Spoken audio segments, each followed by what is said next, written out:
So I says, I'll get my chance if I have to break the leading lady's leg myself. Yeah, that's the way I feel sometimes. Gee. Hello. Hey, what's the idea of breaking in on our rehearsal? Oh, I'm sorry. Could either of you two lovelies tell me if Miss Inez Cardoza is around? Inez? No, she quit the show about a month ago. Oh, she did, huh? Uh-huh. Where is she now? She moved. I know that because I called her up this morning to get the dirt on her boyfriend being murdered, and they said she left. Mr. Marvin Stone was her playmate, huh? Say, what are you, a detective? With dainty little feet like mine? No, sister, I'm a reporter, and if you help me out, I'll pay off with some good publicity. Well, my name's Mae LaRue. M-A-E. M-A-A. Take that down, Toots. I got it. Mine's Olive Wilson. Fine. Now, what do you know about our Inez? Oh, I don't know so much, except that Stone was pretty crazy about her. Oh, she went for him, too. That is until Mr. Coulter came along. Coulter? You know, Maitland Coulter, the big shot polo player. And what Stone burned up. Yeah, tried to take a poke at Coulter one night right outside the stage door. Yeah, it was disgusting. They both led with their right. Mm-hmm. The next day she quit the show, and nobody's seen her since. Hey, this is wonderful. I'll bet you're the girls that, the kind of showgirls that write novels and sculpt statues on the side. How'd you know? You have minds. Huh. By the way, did Inez leave any dresses or handkerchiefs around? No, she took everything. Inez was that way. Oh, she left a slip hanging on my rack in the dressing room. But I don't see what good that'd do you. Get it for me, will you? Okay. Yep. Leave it to babyface Inez to get publicity like this. You know, if I thought for a minute that I'd get splashed all over the front page, I'd slip a little cyanide to Butch. Who's Butch? Oh, that's my boyfriend. What's the matter? Don't you like him? Yeah, sure I like him. He's swell, but a girl has to think of her career. Now, there's a girl with a brain, Toots.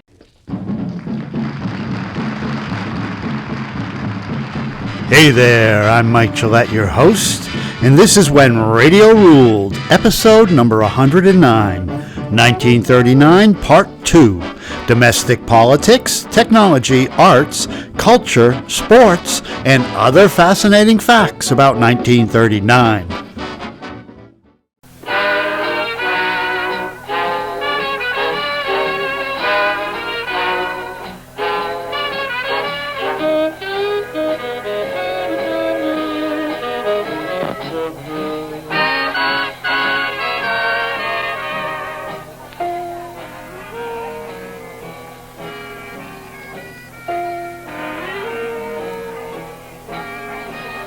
Melancholy mood forever haunts me, steals upon me in the night.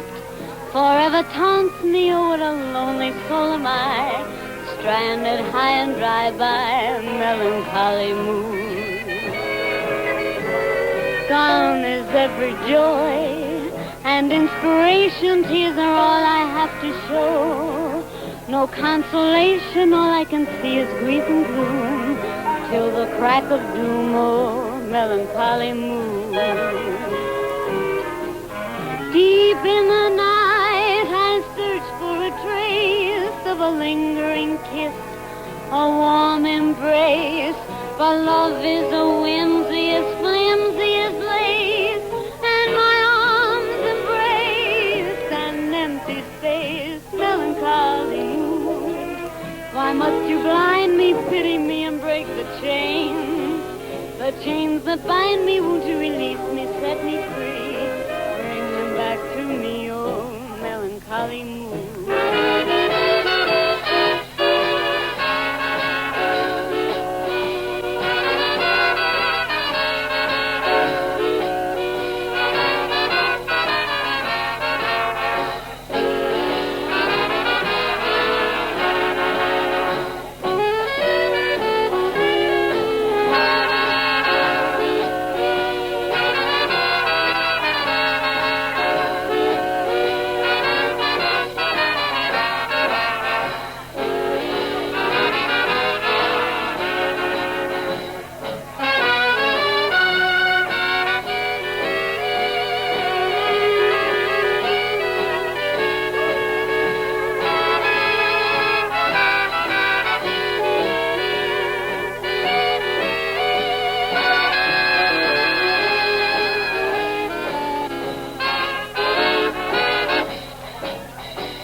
The chains that bind me woo to release me, set me free, bring them back to me. Melancholy mood.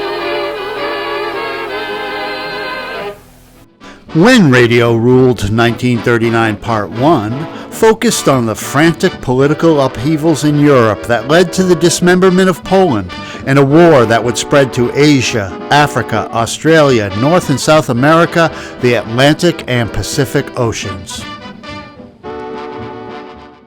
I foresaw a time when men, exultant in the technique of homicide, would rage so hotly over the world that every precious thing would be in danger.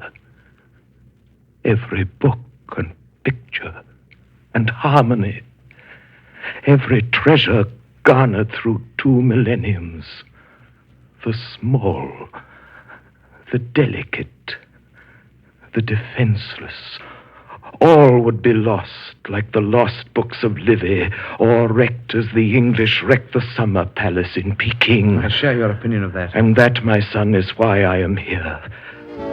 But no war for the good old US of A, not yet. Neutrality was our motto. The public demanded it.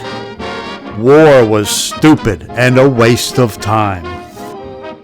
If the shadow of war clouds the discussion of our domestic problems in these days, it's well for us to remember that if we are to avoid a similar fate to Europe, we must learn to make democracy work within our own national boundaries and resolve our disputes at the conference table where justice rather than force is the criterion. America had her own business to mind, like the political jockeying in anticipation of next year's political election. How's that for keeping democracy alive? Good evening, everybody. We've got a grand show for you tonight, sort of a post-election day celebration. FDR would be finishing his second term. All indications were Franklin would follow the George Washington tradition and retire from public life. I wish you wouldn't be so hard on President Roosevelt, dear. President Roosevelt? I haven't been hard on President Roosevelt. Perhaps you haven't yet, but you were going to be. I should have voted for him if I'd remembered to register, and never have remembered to register. I know he'll look out for me. I can see it from his face. He'll look out for you. Well, someone has to. The Republican Party was looking to regain power. Senator Robert Taft of Ohio was their early favorite. Senator Robert Vandenberg of Michigan and District Attorney Thomas Dewey of New York also had their hats in the Republican ring. What was I talking about? Oh, yes. See, he says. See where the Republicans might run this fellow Dewey for president. That's so, says t'other fella. He got a good record? Sure has, says the first fella. Look what he done at Manila. Republicans liked their chances because no Democrat other than Roosevelt had solid nationwide support. Vice President John Nance Garner and Postmaster General James Farley were actively working to be FDR's successor. Neither was popular with the party or the voters. Who's the letter from, McGee? Let me see. Oh, say, can you beat this? It's an answer from Professor Hancock, the handwriting expert. What, already? Why, Yeah. you only mailed your letter 15 minutes ago. That's wonderful service. It is, ain't it? Mr. Farley must be running for president, too. Privately, FDR encouraged Secretary of State Cordell Hull and Secretary of Commerce Harry Hopkins to consider running. A draft Roosevelt movement began slowly to form. The president pretended not to notice. FDR was content to bide his time. The Democratic Convention was almost a year away, and the general election months after that.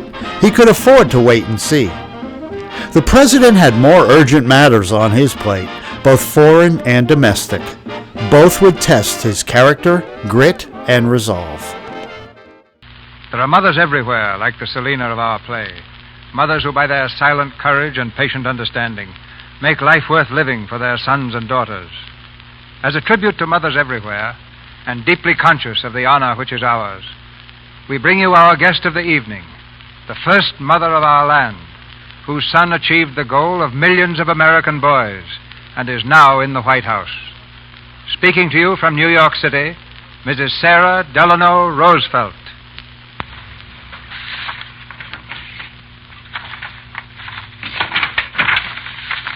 Thank you, Mr. DeMille, very much indeed.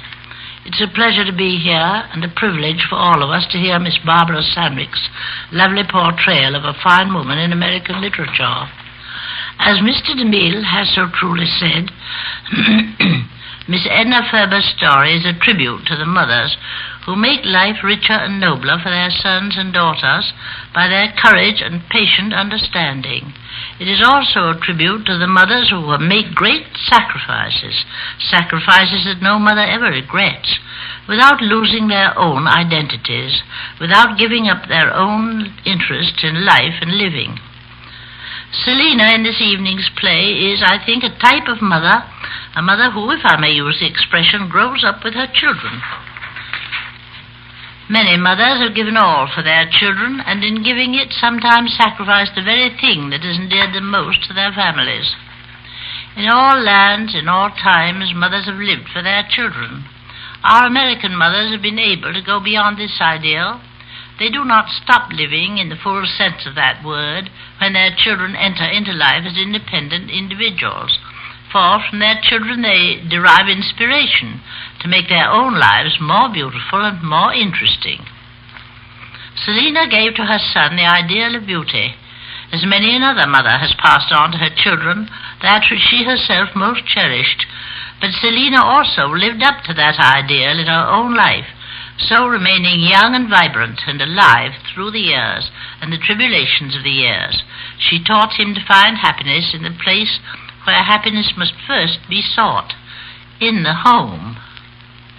In a world troubled by conflicting theories of life, when sometimes we wonder what course civilization will take, it is good to encounter the common sense and humanity of a woman like Selina. And I like to think that she is a prototype of many mothers, a wise and tolerant guide, one who makes the world better not only by influencing the lives of her children, but also by living her own life fully and joyously. All of us may take new heart and courage from Selina. She is not only the symbol of American mothers, but a wonderful example of mothers in this day and generation. Thank you, Mrs. Roosevelt. Well, we have mothers like you that hope for the world.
America was watching the world around it go to hell in a handbasket. The country sought distractions, like sports.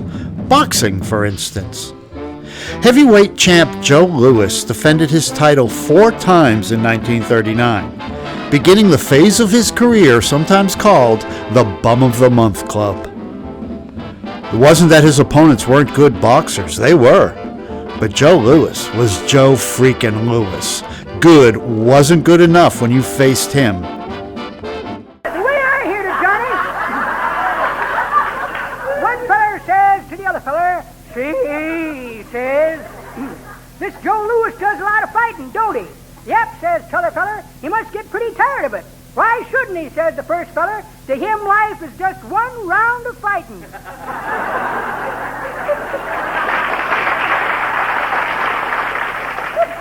Well, let's you and me go to the next Louis fight, Johnny, if you can spare a couple of minutes. On January 25, Joe Louis knocked out former light heavyweight champ John Henry Louis in less than 3 minutes. Next on Joe's schedule was Jack Roper. Roper was a working film actor, mostly as brawling bad guys in westerns. However, Roper was serious about boxing as a second career. He had already fought over 50 professional bouts before stepping in the ring with Joe Louis. Say, Mary, look at that sign. Joe Louis and Jack Roper, Wrigley Field. Boy, that's going to be some fight tomorrow night. Are you going, Jack? I certainly am. Say, boss, who do you think's going to win that fight? Well, personally, I'd like to put a little bet on Roper. Pennies from heaven.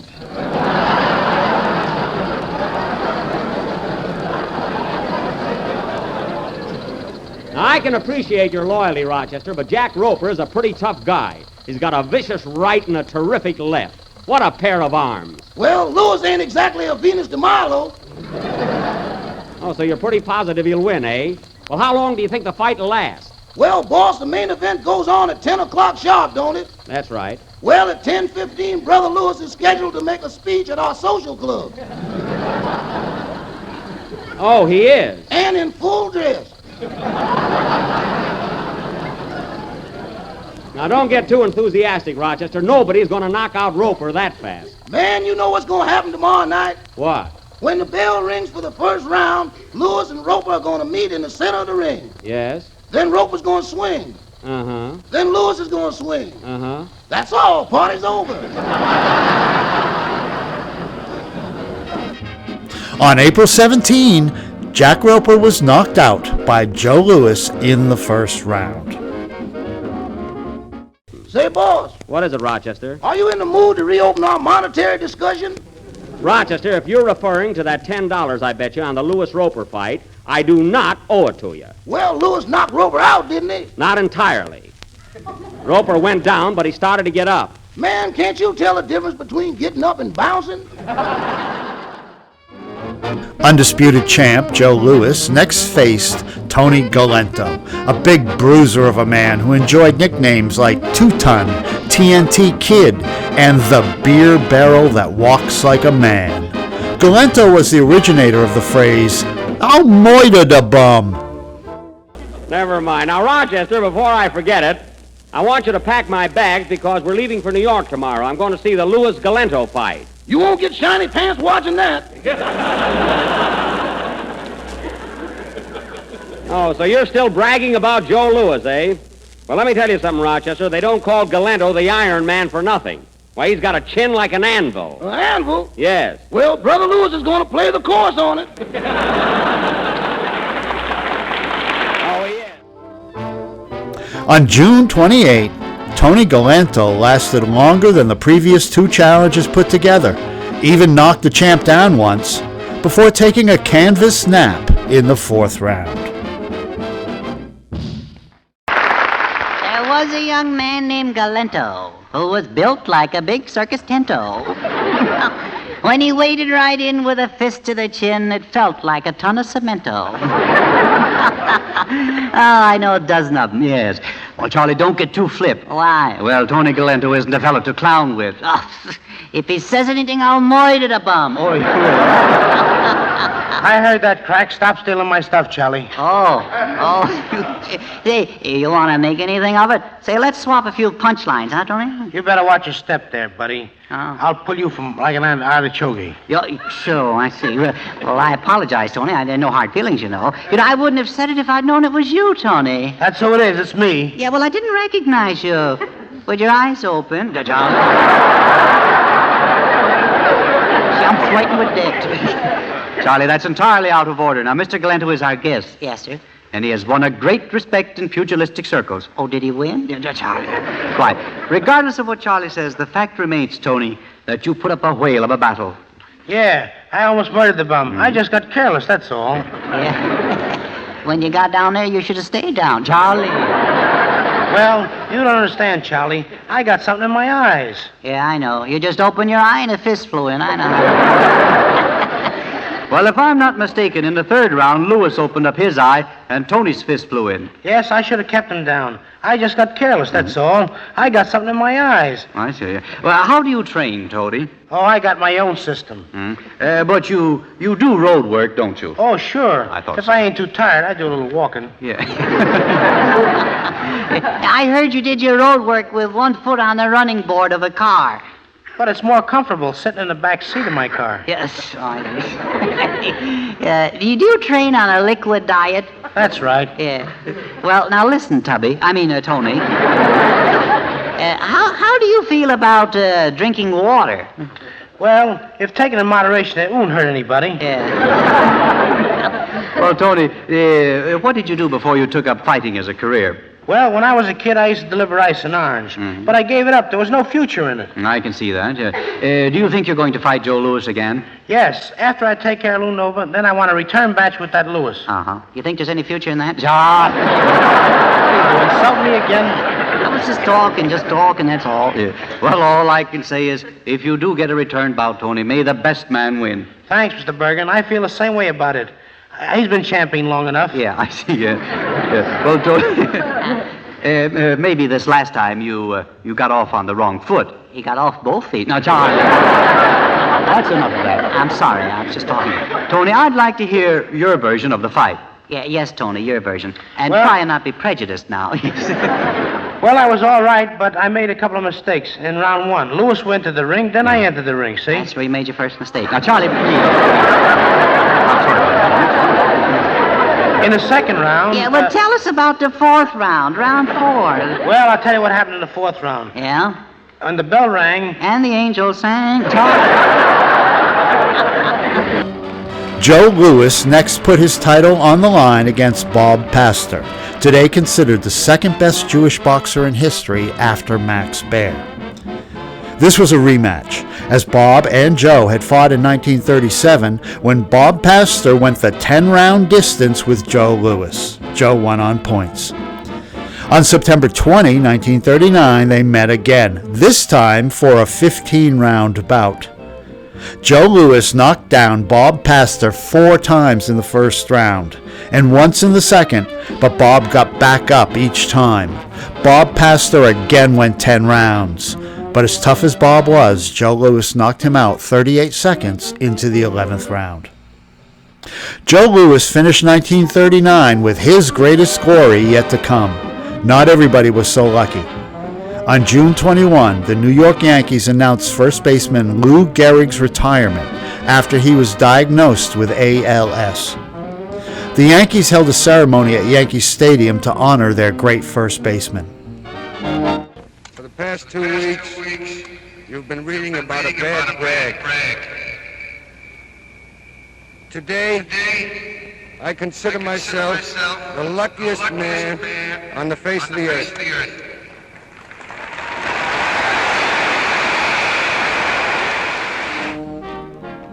Gehrig was now sport history. Television would be its future. On September 30th, the first televised American football game happened between college teams Fordham University and Waynesburg College at Randall's Island, New York. Coach, I know more about football than you do. What are you talking about? When I was a kid, I was the star quarterback for Waukegan High. Boy, was I fast. I used to kick the ball, carry the ball, and throw the ball. Throw the what? Throw the ball. You heard.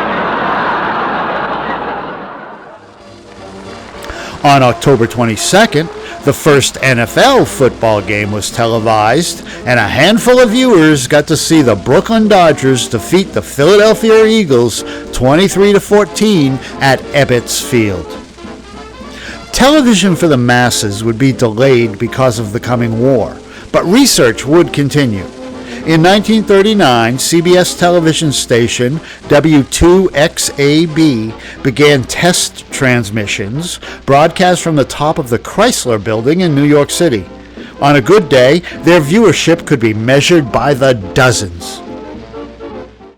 And now, ladies and gentlemen, I know you didn't expect to meet. Is it anyone I know, Fred? Oh, I hardly think so, Harry. Our guest tonight is bent on putting you and me out of business. You're not interviewing the sponsor, Fred. No, not quite yet, Harry. This gentleman, unless he's here in another suit, this gentleman I have in mind is going to put us out of business the hard way. He is a part of that great new industry that's preparing to swoop down on radio, to wit, television. And the minute people can see what they've been hearing, Harry, that is the end of us. Yeah. Say, maybe you ought to get your face lifted for television, huh, Fred? No, I think I'll get my face lowered, Harry. Lowered? If people can only see my hair on their television sets, like that, if they can only see my hair, they'll think I'm a little boy. And they'll keep tuning in, waiting for me to grow up so they can get a good look at me. That will fix it. Yeah. Well, when is this television magnate going to start putting on his show? Oh, our guest isn't a magnet, Harry, but he does help to make the magnets possible. He's employed in a television laboratory as a glass blower. His job is to make the delicate glass tubes and equipment used in television transmitters, and there are only a handful of men in this country today who boast similar glass-blowing skill and technique. And so, without further ado, ladies and gentlemen, I know you didn't expect to meet Mr. Carl Schumann. Good evening, Mr. Schumann. Good evening, Fred. Now, I know that your breath is a vital asset in your work, Mr. Schumann. If you want to just give me short answers to conserve your wind outgoing, I'll understand. Thank you, Fred. Now, how long have you been a glass blower, if I'm not too brittle and personal? 17 years. And what made you decide to choose this odd calling? Did you work your way up from a bubble pipe hobby? No. The little town where I was born in Europe is a glass center. I started in the business as a boy. And how long have you been puffing the transparent silica in this country? 10 years. I've had my present position in the Philco laboratories in Philadelphia for 6 years. What sort of glass gadgets do you exhale for Philco? Vacuum pumps, iconoscope tubes, and other television essentials. Well, something tells me that your job requires more than just a robust set of lungs. Yes, indeed, Fred. The glass blower in this field has to know chemistry and physics. He is a highly skilled artisan. But how about an ordinary glass blower? You mean how he goes about his work? Yes, let's say a fellow's going to blow a fish bowl. Now, what does he do? Does he take the measurements of some water, a small grotto, and a goldfish? No. First of all, he has a pot of molten glass. Yes? Then he takes a long tube, inserts it into the pot, and collects a lump at the end. Now it looks like Jack Benny.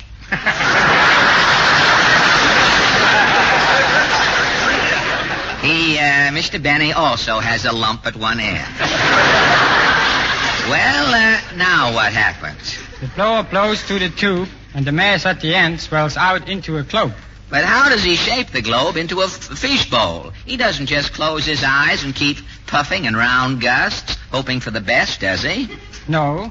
He keeps turning and swinging the tube to shape the globe. And it always comes out a fish bowl, Mr. Schumann? Unless he's blowing a vase, yes. Oh, of course, that would make a difference. I read about some company that tried to open a glass works in a little town in Scotland, but they finally had to give it up. The only men they could get to blow the glass there were old bagpipe players. And everything the old Scottish bagpipe players blew came out shaped like Annie Laurie.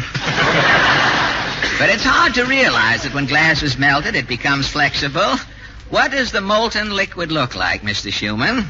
It isn't a liquid, Fred. No? The glass is colorless and has the consistency of tar or very thick molasses. Oh, and how hot is it? The temperature varies. Different kinds of glass have different melting points. They range from 700 to 1200 degrees Fahrenheit. Say, that's 2 degrees hotter than Tommy Dorsey's brass section. Now, what would happen if a glass blower forgot himself and inhaled? There wouldn't be much left of him internally, Fred. No, I guess he'd have his gastronomic troubles, wouldn't he? But tell me, Mr. Schumann, how does your work differ from that of the ordinary or the fishbowl artisan? Well, For one thing, I have to be more precise. If an engineer gives me a sketch of a television tube... You have to execute it to the exact dimensions or his experiment will be ruined, huh? Exactly. With the precision and labor involved, your finished products must be quite expensive. Yes, some of them sell as high as $400. I blew a week in vaudeville one time that cost me $200. But of course, that's chicken feed and your game, Mr. Schumann. Tell me, do you do all of your delicate glass bending with your breath? No. Some of it is done by hand. I heat the glass over the flame and twist it into shape required. You pick up glass that's heated up to 1,200 degrees Fahrenheit? Yes. Glass is a poor conductor of heat, Fred. The end in the flame can be white hot, and the end I'm holding stone cold. Like an Eskimo getting a hot foot, huh? He's burning at one end and frostbitten at the other. But wait a minute. I'll see if there's anybody in here, Mr. Schumann. I just wanted to make sure I didn't hear anything. I thought maybe you and I were alone. But I digress, Mr. Schumann. Tell me, are there many glass blowers working today? Quite a few. But hasn't the increased use of machinery deprived many of their jobs? Yes, but certain kinds of glassware can only be made by hand, such as thermometers, hydrometers, and other delicate instruments. Well, tell me, do you ever do any freelance glass work in your spare time? Do you ever go home after a hard day at the pipe and sigh out an inkwell or a few glass eyes just for the fun of it? Well, at Christmas time, I did make a few presents for some friends. Well, your talent certainly comes in handy. All I'm ever able to blow for a friend is a hot cup of coffee if he's got the coffee. But before you return to your cathode haven, Mr. Schumann, just one more question. What is it, Fred? How soon do you think television will actually be on the market? I can't say when it will be in general use, but next May we are putting television sets on sale in 4 large cities. Well, I'm not really worried. By the time you fellas actually get television going, I'll probably be getting the comedian's old age security. 30 jokes a month from Washington. Well, thank you a lot for this little peek into your interesting and transparent profession. Thank you, Fred. And I shan't detain you any longer, Mr. Schumann. I know how it is in your business. When you've got to blow, you've got to blow. Good night. Good night, and thank you again, Mr. Carl Schumann.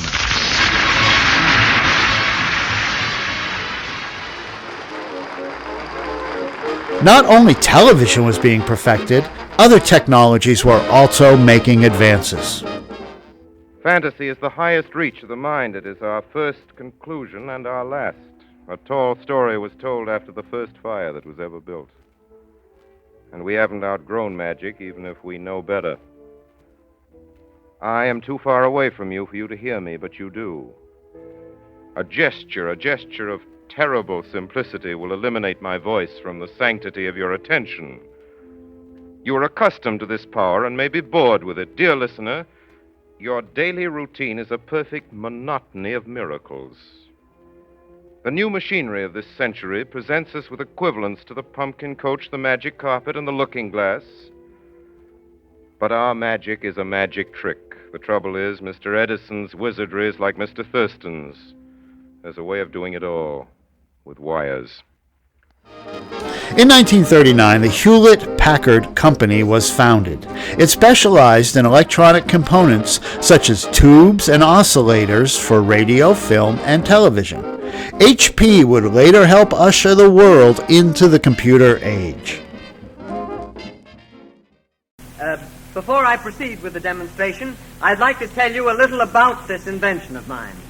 This galvanized gargantua is constructed on an entirely new principle. He is electrically controlled and can be operated by this small box here on the table. But he also responds to commands in the mind of the operator, rather than to certain sounds of the human voice, as has heretofore been the method of operation.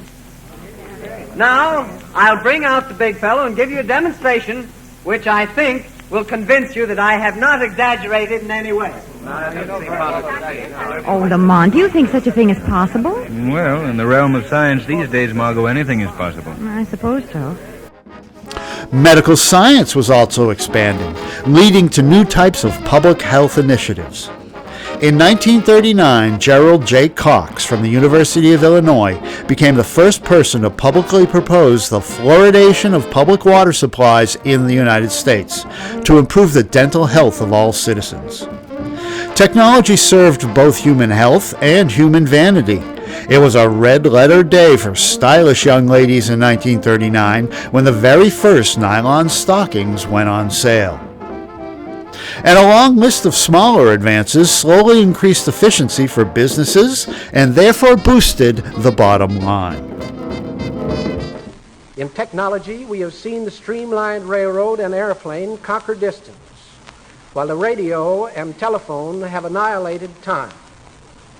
On the social side, the aspiration level of the American people has been steadily rising. Both of these changes are good for business. Economically, the only way for the American people to go is upward. Of course, the quickening pace of scientific progress was in a large part propelled by military research and the government money being pumped into that research. Lots of new ways to kill people were being developed. Technologies don't know right from wrong, and some people don't either. It is difficult to give an unequivocal answer to the question whether this scientific and technical development has improved mankind, because every rational, spiritual, and technical development has a twofold effect. It increases the power of both good and evil. But it is possible to give an unambiguously negative answer to the hopes and dreams which this civilization had for itself. For the 20th century is in truth primarily distinguished by the fact that it has disillusioned all the hopes of the 18th and 19th centuries. No technology advanced faster or received more attention and funding than aviation. The airplane became a growing industry, and the planes built became increasingly large, fast, and able to fly longer distances without landing. Aviators captured the popular imagination, heroic and larger than life. The next time you're out in your family car, just ask Mother or Dad to stop at your Skelly service station. Tell your Skelly man you want to join the 1940 Flight Patrol. He'll give you your junior pilot's application card right away, and he'll send right in for your spinning propeller medal of membership, the beautiful bronze medal that makes you a full-fledged member of the 1940 Flight Patrol. And remember this, it doesn't cost you a single penny. No box tops, no package seals, or anything like that. Just tell your Skelly man you want to join the new 1940 Flight Patrol, and he'll do the rest.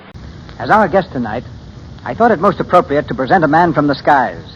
Someone from real life who can match the color and skill of the pilots of our play. But he's as different from the aviators of our play as the plane which he's flying is different. The swift progress of aviation since the writing of Ceiling Zero has outstripped man's imagination in making air travel safe, and safer still. Right now, in the sky above the Lux Radio Theater, a modern transport plane is circling. At the controls is Major Carl A. Cover, Senior Vice President and General Manager of the famous Douglas Aircraft Company, makers of planes flown the world over. Major Cover trained the men who trained the pilots to fly in the World War, and has had much to do with the pursuit of safety for the past 20 years. But let's hear from Major Cover direct. Are you ready, Major? I've been accustomed, Mr. DeMille, to look up to the Lux Theater. This is the first time I've ever looked down on it. Incidentally, I'm now speaking from a regular DC transport plane, while in the course of routine checkup flight. This plane belongs to the Royal Dutch Airlines. It will soon be delivered for operation in the longest passenger run in the world between Amsterdam and Batavia. As you fly around up there, Major, what picture do you get of aviation today and in the future? Well, I believe aviation has traveled farther in less time than any invention in the world. I think you'll agree that it has made as vast strides in the brief years since the period of Ceiling Zero as it did between its inception and the first showing of tonight's play. Safety and comfort in the air develop so fast that it's almost impossible for the average person to realize the changes. It would be a full-time job to keep up with the progress being made. As a result, only a few technically minded people can appreciate just where we stand today. But doesn't such progress take all the romance and daring out of flying? If you mean romance in the terms of such heroic daredevil performance as you have in Ceiling Zero, then the answer is yes. But there's another kind of romance, the conquest over nature. A conquest made possible by such things as the radio beam, the new altimeter, the icing equipment, the automatic pilot, and the amazing reliability of modern engines. There's romance, too, in the thought that you can fly in the space of a single day from a land of ice and glaciers to the palm trees of the tropics. I'll even predict that passengers will be able to make regular scheduled flights from here to Paris and London within a very few months. I'm not much in the romance angle, but I think that comes pretty close to being the real thing. The world owes you and men like you a deep debt of gratitude for the safety you've brought about and are constantly increasing. I know that most of us in Hollywood, actors, actresses, and producers, are almost as much at home in the air as we are on the ground. We hope so, Mr. DeMille. And now I'm sure you want to get back to Zilling Zero. As for me, I'd like to hear the rest of it, too. Good luck, sir. You've given wings to the world, Major, and to our program. In 1939, a new Boeing 314 flying boat, which Pan American Airways called the Yankee Clipper, flew the first transatlantic mail service from New York to Marseille, France. For drama and excitement, tonight's play has a real-life parallel in the history-making flight completed Saturday when the Yankee Clipper of Pan American Airways returned to New York after inaugurating regular commercial airmail service across the Atlantic to Europe. The huge Boeing plane, capable of carrying 74 passengers, stopped at the Azores, Portugal, France, and England, spanning nearly 10,000 miles in 7 days. At the controls, commanding a crew of 14, was tonight's guest, Captain Arthur E. Laporte.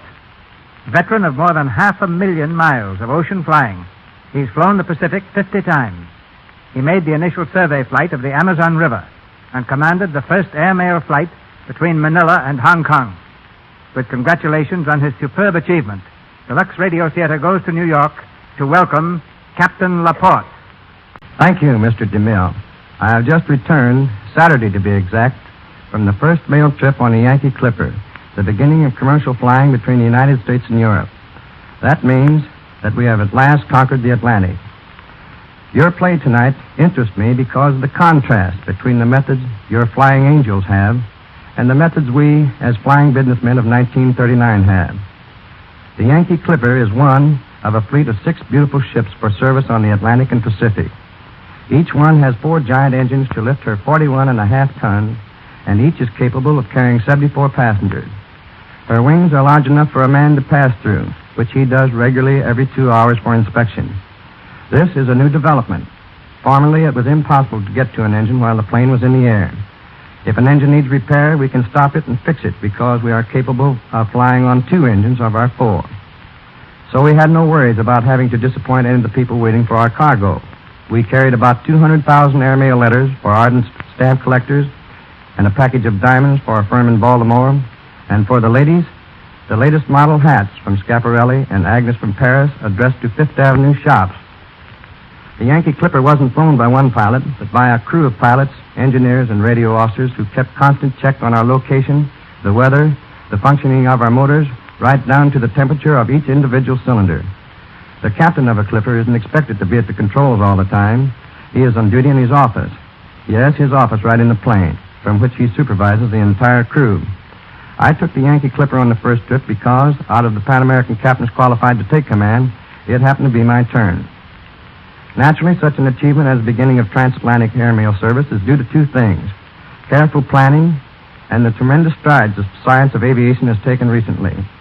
On the planning side, you may be surprised to know that although the Yankee Clipper can cross the Atlantic in about 25 hours flying time, it takes about 100 men, each working 50 hours, to complete the plans and check upon the plane.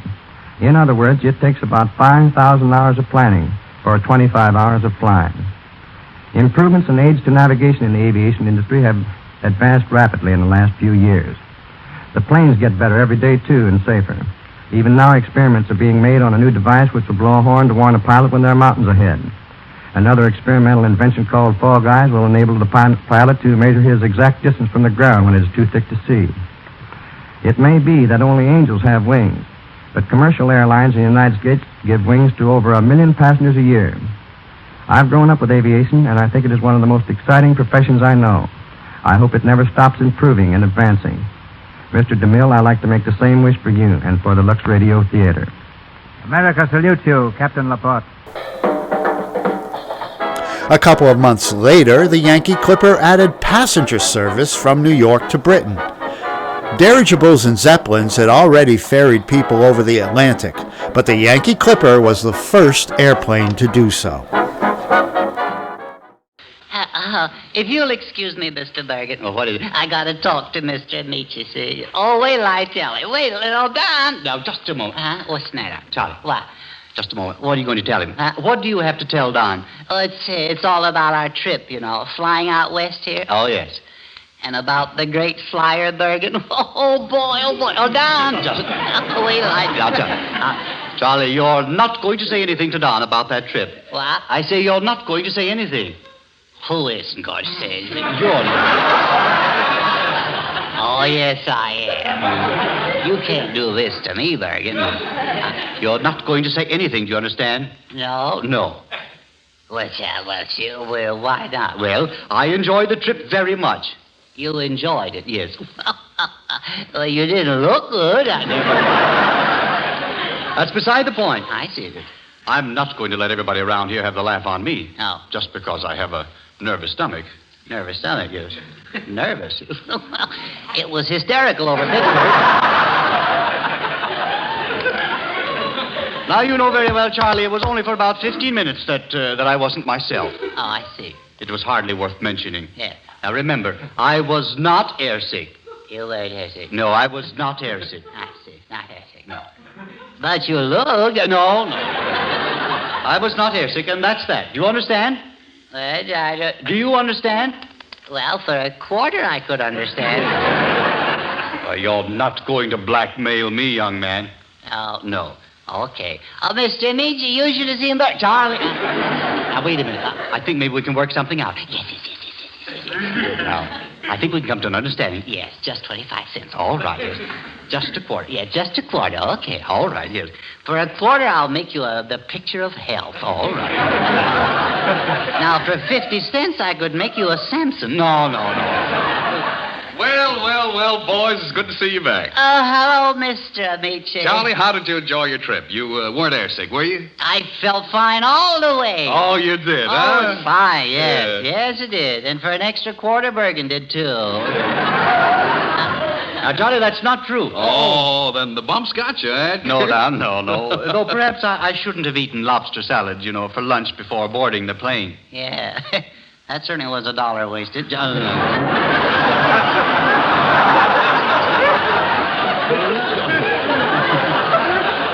Well, Edgar, you know what the rule is when you get airsick. Yeah, he followed it. Will you please? All right, never mind. Well, anyway, Edgar, no matter what Charlie says, I imagine you had a very pleasant trip. Yes, that's true. Yeah, and he feels much better now, too. Why, Charlie? Why I tolerate you, I don't know. What's the matter? You're always making trouble. Well? Yes, and you're always in the way. Is that so? Yes, continuously. Is that so? Yes. Just to be a nuisance and disturbance, that's all. Uh-huh. That's the way you feel. Yes, that's the way I feel. Uh-huh. Well, I notice you don't mind having me around on Sunday nights, do you? No. Huh? Is that so? All right. That burns him up, Say, Mr. Bergen. Yes? Why do they make you weigh your luggage before you get on a plane? Well, you see, that's to save weight. Oh. They must know how much they're carrying. Uh-huh. Every pound counts on an airplane. Yeah. And that's why even the dishes are made of a light composition. Oh, I see. Is that why they make the hand towels so small, too? Oh, well, I didn't think they were so small. Oh, they were so small, I was almost ashamed to put them in my suitcase. Charlie, tell me. Uh-huh. On the whole flight, yeah, what impressed you the most? Well, let's see. There was so many things. Well, I think the free chewing gum was nice. No. No, I mean the sights. Oh, the sights. The hostess that got on to Kansas City. No. Well, I did notice her myself. Oh, you did, huh? Yes. She was very charming. Uh-huh. Yes, I found her extremely interesting. Is that so? Yes, I did. Why, you old rascal, you. What did she tell you? Well, it was really nothing much. Oh, did you promise her not to tell? No. Well, you can trust me. All right. Well, she told me, though, that although water boils faster at 10,000 feet, uh-huh, It takes longer to boil an egg at that altitude. No. Hey, you got pretty chummy there, didn't you? That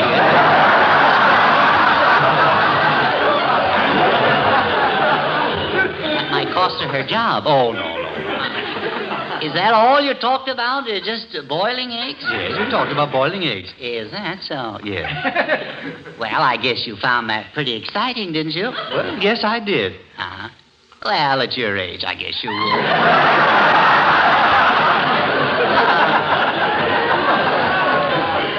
Well, I suppose from your way of looking at it, I should have held hands with her. Well, it wouldn't have done much good, Bergen, because I found out that, well, she's that way about the pilot. Oh, I see. Yeah. Oh, so it's the pilot. Yeah. He's the flyer in the ointment. Oh, I see. Now, if I was a pilot, I really think, see, Bergen, well, when are you going to give me some more of those flying lessons, you know? Well, I don't think I'm going to give you any more. Oh? No, you don't follow orders. Oh, yes, I do. No, you don't. What have I done now? Well, I haven't forgotten the last time I took you up. Oh, what did I do that was wrong? What did you do that was wrong? Yeah. Name 8 things. 8 things. Well, I can't think of them right now. Well, that's as good as I was any. What did I do that was right? Absolutely nothing. That's what we want, facts. Well, I remember one thing. Oh, you do? Good for you. Yes. You couldn't hold your course. Oh, couldn't? Yes, you couldn't. Oh, yes, I could. Well, it wasn't my fault. Yes, it was. I kept telling you to keep your nose on the horizon and your tail up. Yeah, well, I was strapped in the seat. I could... No.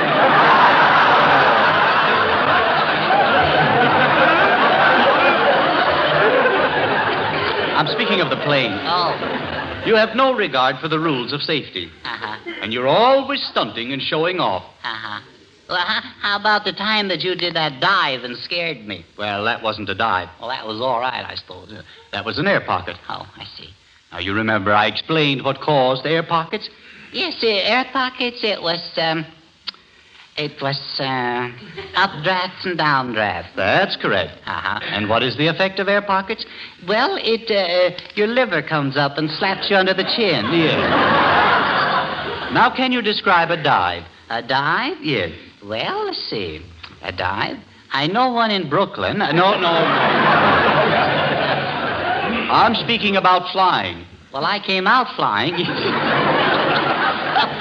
I only touched the ground to turn corners. How was I in a hurry? Charlie, that's just the trouble with you, Charlie. You don't take flying seriously. I don't think you have the makings of a good pilot. Yes, I have, Mr. Bergen. Honest, I have. Just give me one more chance, huh? No, I don't think I should, Charlie. Oh, come on, huh, Bergen? One more chance, huh? No. Oh, come on, give me one more chance. Have one more lesson, huh? Well, I don't know. I tell you give me one more lesson, Bergen, see? Yes. And I promise you, I'll make a perfect ace of myself. Yes.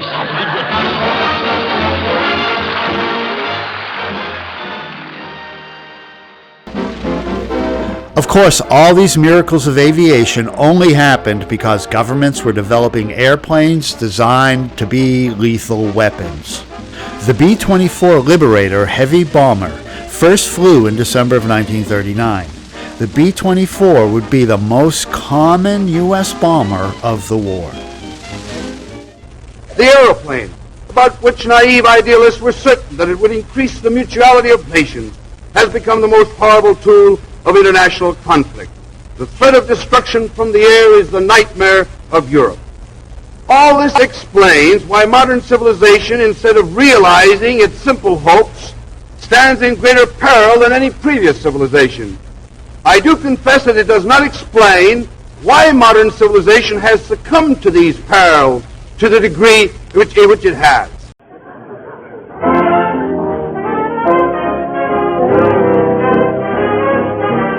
Goody, goodbye, bye, bye, I'll see you never. Goody, goodbye, bye, bye, so you think you're clever. While playing with my heart, you overplayed your part. I must have been dumb as they come to believe you from the start.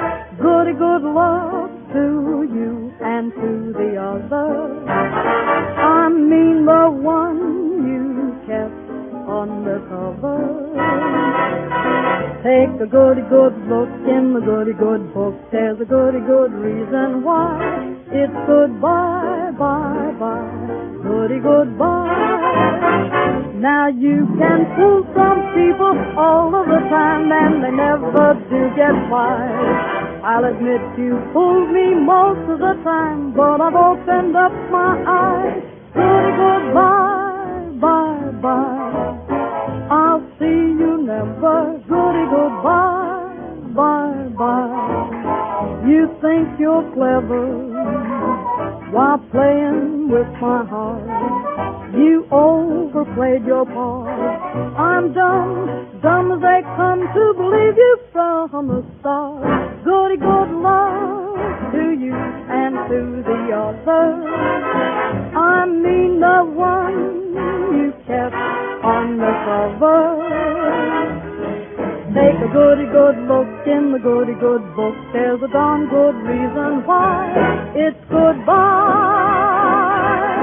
goodbye, goodbye, bye, bye, goody goodbye.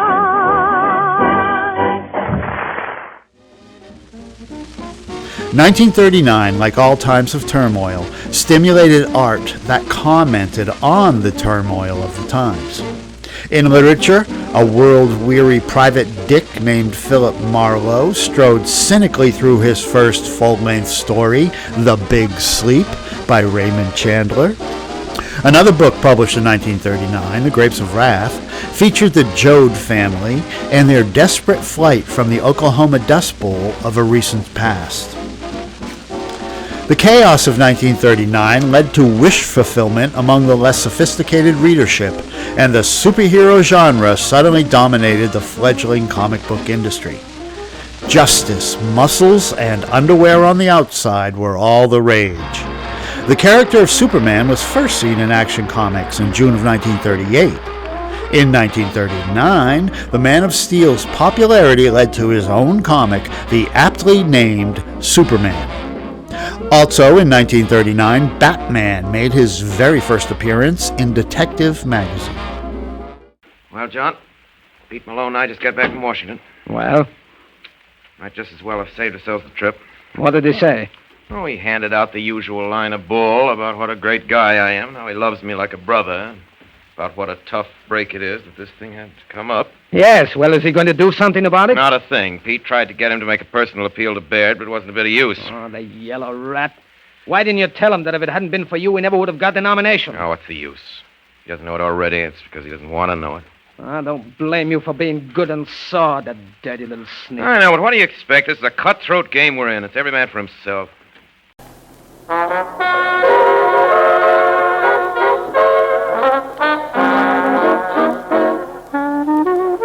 change of mood and romance is in the atmosphere as Lee Johnson sings If I Didn't Care.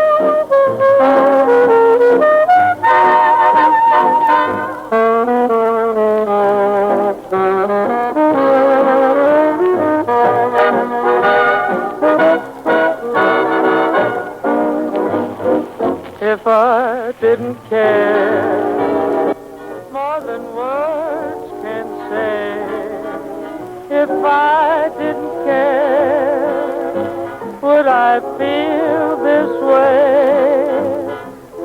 If this isn't love, then maybe I'm wrong.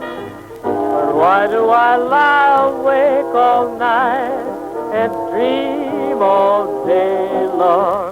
If I didn't care, would it be the tale? Would my every prayer begin and end with just your name?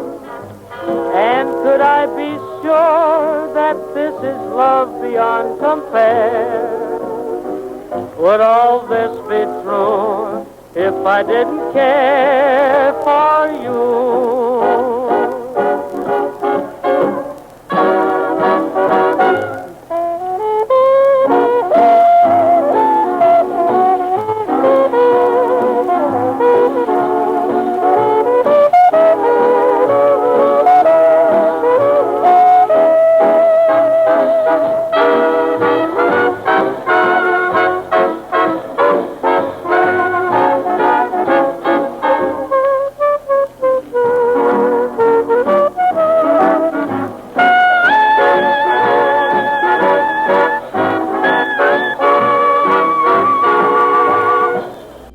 The movies of 1939 include some of the greatest ever made.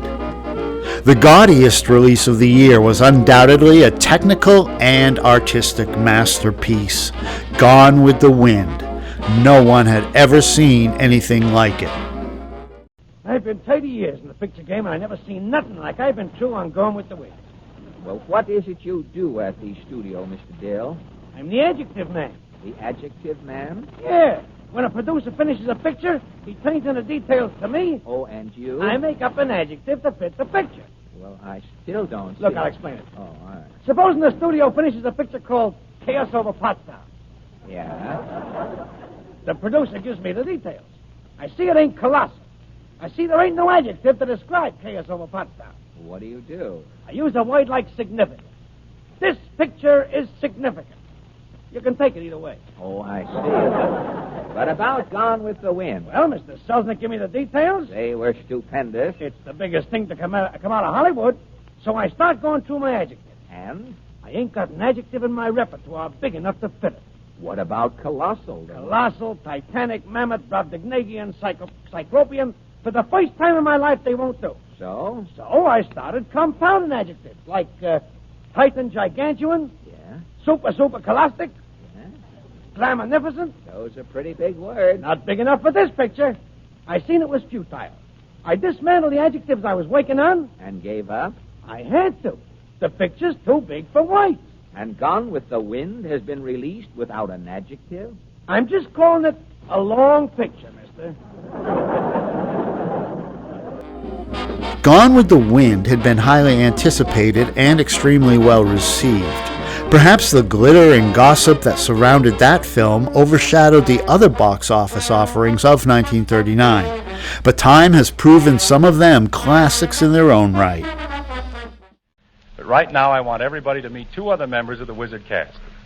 Bert Lahr, the Cowardly Lion, and Ray Bolger, the Straw Man. These two characters, along with Jack Haley, who plays the Tin Woodman, are Judy's companions on her trip through the land of Oz.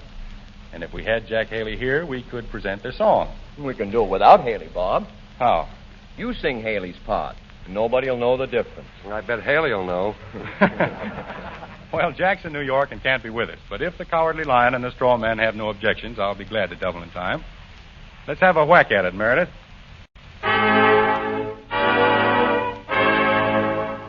First, Ray Bolger as the Straw Man. I could while away the hours, conferring with the flowers, consulting with the rain. And my head I'd be scratching while my thoughts were busy hatching if I only had a brain. I'd unravel every riddle for any individual in trouble or in pain. With the thoughts you'd be thinking you could be another Lincoln if you only had a brain. Oh, I could tell you why the ocean's near the shore. I could think of things I never thought before, and then I'd sit and think some more. I would not be just a nothing, my head all full of stuffing, my heart all full of pain. And perhaps I'd deserve you and be even worthy of you if I only had a brain. Now Bob Young doubling for Jack Haley as the Tin Woodman.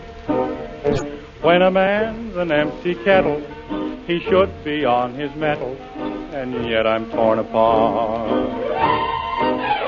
Just because I'm presuming that I could be kind of human if I only had a heart. I would register emotion, jealousy, devotion, and really feel the part. I would stay young and chipper, and I'd lock it with a zipper if I only had a heart. Now, Bert Lahr is the Cowardly Lion. Gee, it's sad, believe me, missy, when you're born to be a sissy without the vim and voive. But I could show my prowess, be a lion, not a mouse, if I only had the nerve.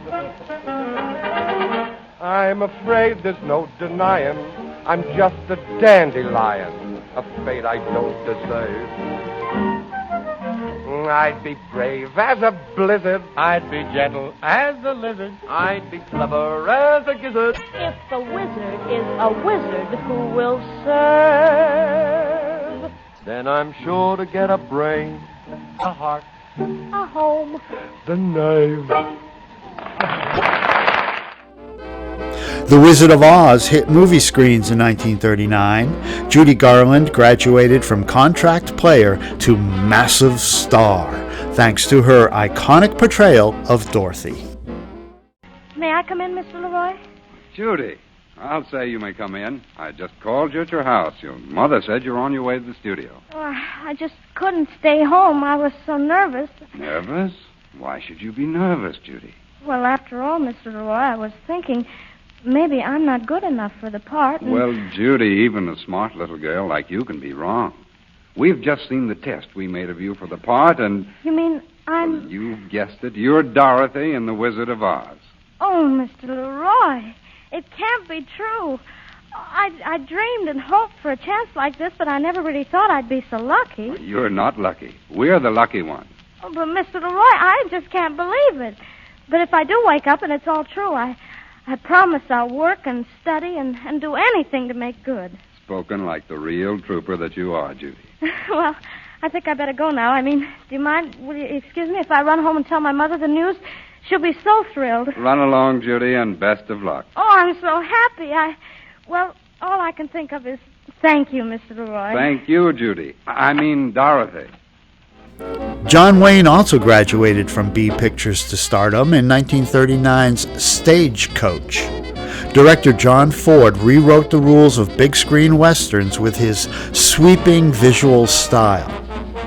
Another director having a great year was Frank Capra, who had a hit with Mr. Smith Goes to Washington in 1939 and won Best Director that year for You Can't Take It With You.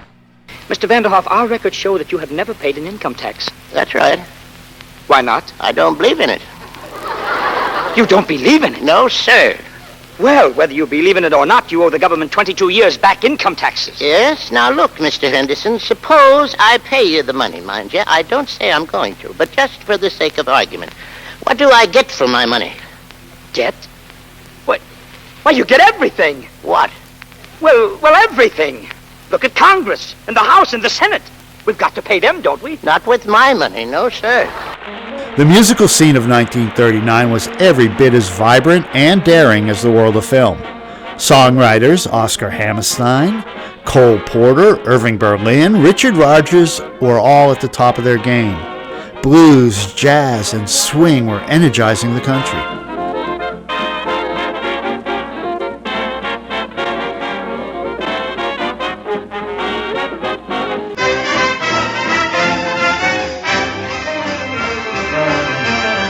Tops down on your motor car, right in front of every star.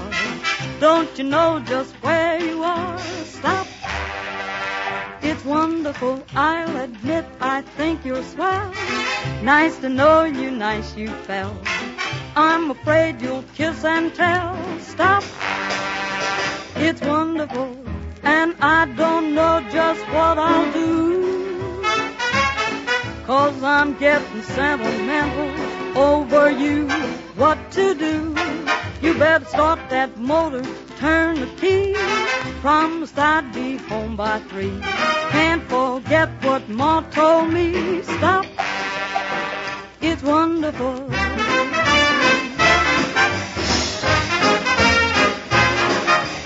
I have the right idea, though I'm just 17. When the stars start winking, I know just what they mean. Some folks think the moon above is just a big chandelier, but I get romantic whenever you are near. So drop down on your motor car, right in front of every star. Don't you know just where you are? Stop, it's wonderful. I'll admit I think you're swell. Nice to know you, nice you fell. I'm afraid you'll kiss and tell. Stop, it's wonderful. I don't know what I'll do. I'm getting sentimental over you. Better turn your key. Promise I'd be home by 3. More be waiting there for me. Stop, it's wonderful. You're wonderful. Memorable songs of 1939 include the Beer Barrel Polka, God Bless America, I'll Never Smile Again, and There Will Always Be an England, all written to please the masses. But music is also a political weapon and can make some folks uncomfortable. In 1939, Billie Holiday recorded the first anti-lynching song, Strange Fruit. Southern trees bear strange fruit, blood on the leaves and blood at the root, black bodies swinging in the southern breeze, strange fruit hanging from the poplar trees. In 1939, the Daughters of the American Revolution took the opportunity to display the very sentiments Billie Holiday reviled in Strange Fruit. The DAR owned a concert hall in Washington, D.C. called Constitution Hall. In 1932, the DAR had decided to no longer host black artists, because when they did, the black audience members had the audacity to sit among the white audience members as if they were equals. So in 1939, when world-famous operatic contralto Marian Anderson tried to book the hall for a concert, the Daughters of the American Revolution declined her request because of her inconvenient skin color. This decision angered Eleanor Roosevelt. The First Lady intervened with Secretary of the Interior Harold Ickes, who extended an invitation for Marian Anderson to perform at the Lincoln Memorial. 75,000 people were there to hear her sing. Mrs. Roosevelt resigned her membership in the DAR.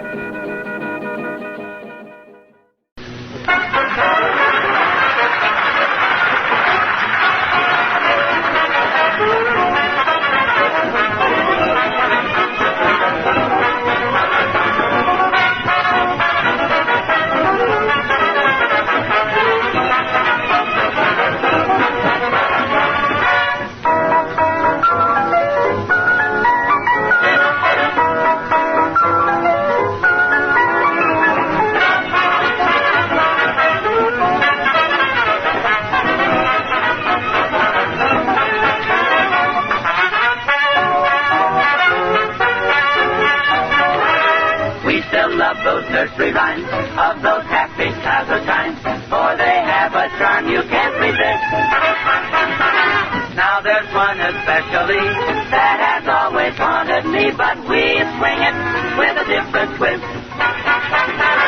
Patty cake, baker man, mix the music in a rhythm band, give it all the heat you can, serve it right away.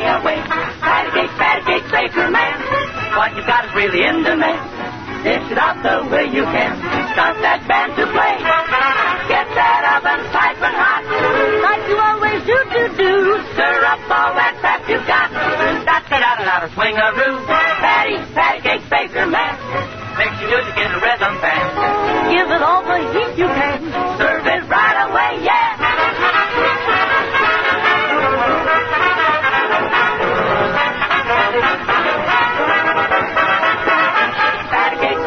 Baker man, mix your music in a rhythm band. Give it all the heat you can. Patty cake, baker man. Patty cake, baker man. Serve it right away. Oh, I must tell you, we went to New York the other day to see the World's Fair, and was it crowded? Oh. I lost your father in Japan and found him in General Motors. Well, that was quite a trip there. The attractions are simply marvelous. They have a big water show there with 100 beautiful bathing girls. So I lost your father again. Well, I don't blame him. Quiet. Other noteworthy events of 1939 include a pair of World Fairs hosted by the United States. One took place under the shadow of the recently completed Golden Gate Bridge on a man-made island funded and built by the Federal Works Progress Administration. This was the Golden Gate International Exposition, focused on Pacific Rim countries. The other World's Fair was on the other coast, the 1939 New York's World Fair. May we suggest that when you visit the new World's Fair, you be sure to see the 15 beautiful model homes in the town of tomorrow. On all the floors and woodwork of these homes, Johnson's wax polishes are used exclusively. This is Harlow Wilcox speaking for the makers of Johnson's Wax and Johnson's Self-Polishing Glow Coat, Evergreen, Wisconsin. The World's Fair were there to show off new and modern, so of course radio played its part. Franklin Roosevelt had opened the San Francisco Exposition via a radio address, and each fair had a director of radio on staff. My grandfather was Paris Fair Morgan, a direct descendant of Trilon Morgan. Of course, that's the Flushing branch of the family. Frank, for the love of Mike, the guy you're talking to is the radio director of the New York World's Fair. Well, John I Young. thought he didn't look like Billy Rose, but John Young. Well, I'm afraid I've made an unforgivable mistake. Well, I don't mind Mr. Morgan, but you better look out for Mr. Rose when you run into him. Yes, I'm always in trouble with guys named Young. I'd better be going now. You know, schedules. Wait a minute now, just a minute, Mr. Morgan. Yes? I'd like to hear a little more about some of the fairs that you've directed. You're interested in fairs? Very much, yes. Oh, as I see. Well, I don't suppose you got down to the Philadelphia Sesquicentennial, did you, Mr. Young? No, I didn't. Well, I was the one. But I did meet all the directors. Oh, you did? Yes. Well, that was a good little fair. It would have been better if they'd had me. Let me see now. The Pacific Coast Exposition in 1915. Did you get out there for that? No, I missed that one. Oh, well, now, that was probably my best work. But I sent a man out there who brought me back all the facts and the figures of the whole thing. Oh, you did? Yes. Oh, well, that's right. I didn't see that either. Did you get any facts and figures on the Chicago World's Fair in 1893? I saw that one. Oh, you saw that one? I saw that one. Well, you're certainly well preserved, Mr. Young. Well, thank you. What about the fairs you ran yourself, Mr. Morgan? The fairs that I ran. Yes, the county state fair, bus fair. Why should I have to run into John Young? I'm in Dutch again. Dutch. Holland! What's that? Did you attend the Zeta Z World's Fair in 1925? I never even heard of it. Oh, well, there was a fair. Picture this sight for the side of the Zeta Z. An idealized Dutch fairyland with fascinating, spectacular exhibits from Amsterdam, Rotterdam, All the cities in Holland. Wait a minute. What's that? Amsterdam, Rotterdam, or an Amsterdam? Yes, well, you can't say damn on the air. I'm just trying to tell you. Well, did your fair have a contribution from the Hague? What's the mayor of Jersey City got to do with it? Oh, you mean the capital of Holland? Yes. Oh, yes. Yes, well, it was there I got my great idea to glorify their principal national product. Diamonds. Oh, no, Mr. Young. Their principal manufactured product is cheese. So I designed and built at the entrance to the fair an enormous palace composed entirely of cheese. Well, that's a novel idea. Oh, yes. I knew it would capture the imagination of every loyal Hollander because their first glimpse of the fair would be this gorgeous structure of cheese. Lofty spires of Edam, magnificent towers of pimento, great arches of cheddar, and the entrance gate of delicate tracery of gorgonzola. Remarkable piece of work. By the way, how was the first day's attendance, Morgan? The attendance, yes. Well, it would have been great except for one thing. What was that? Well, nobody could get near enough to buy a ticket. I never should have made the box office out of Limburger. Well, so long, Mr. Young. I've got to go out and see the Ameche.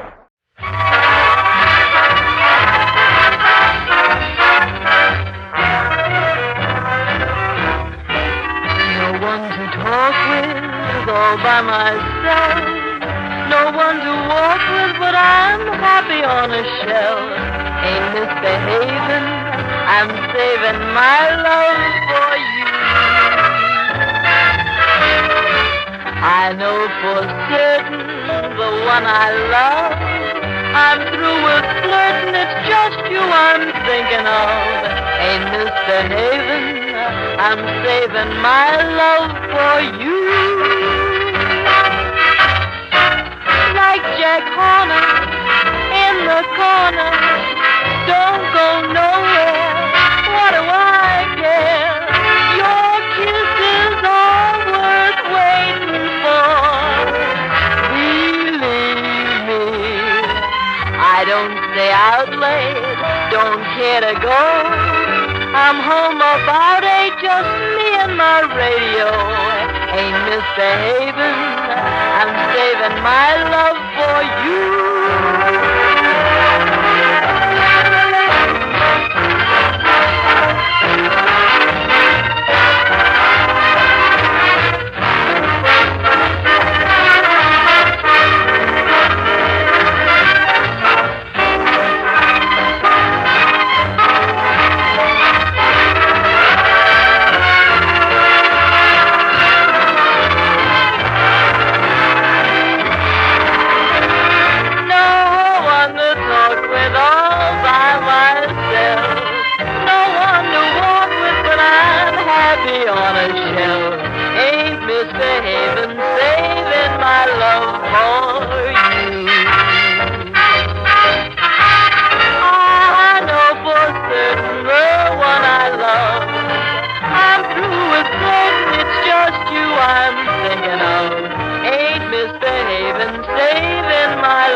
Like little Jackie Horner, sitting in a corner. Your kisses are worth waiting. Just for I don't stay out late, don't care to go. I'm home about 8, just me and my radio. Ain't misbehaving. My love I'm saving all my love for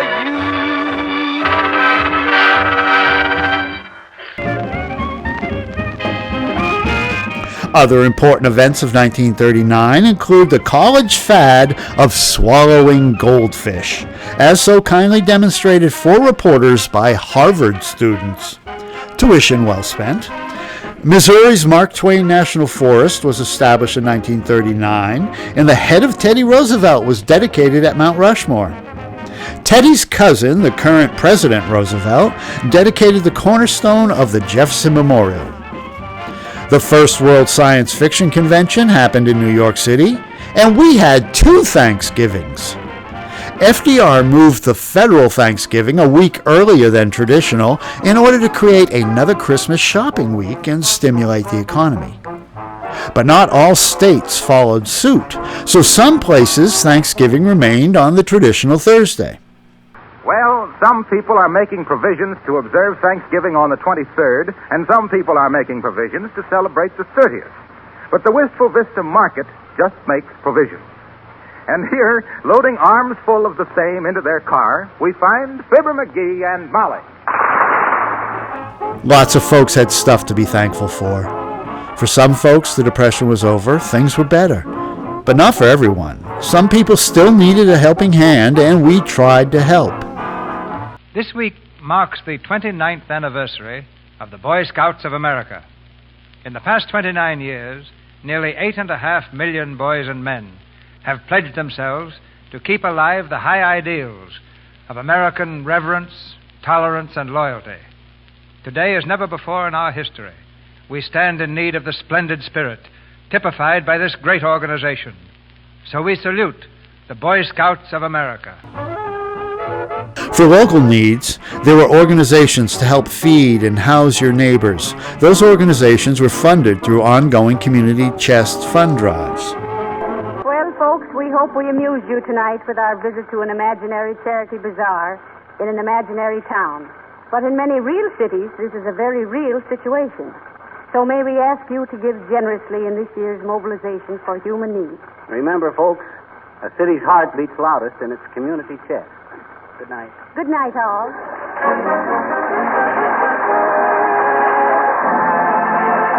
All of us, of course, have the desire to help those less fortunate than ourselves, and so I know we will want to support the 1939 Community Mobilization for Human Needs, popularly known as the Community Chest Drive, to provide hospital care for the needy and to support family welfare work.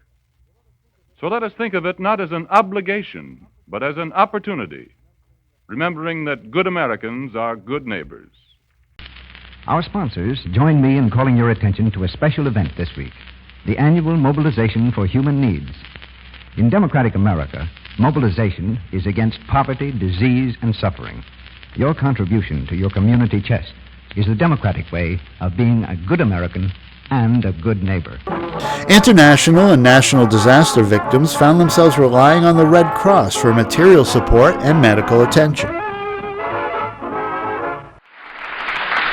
There is one worldwide organization which in war and in peace, in good times and in bad, and especially in times of disaster, is ready every hour of every day, in every year, to help those who need help, regardless of race, creed, color, or nationality.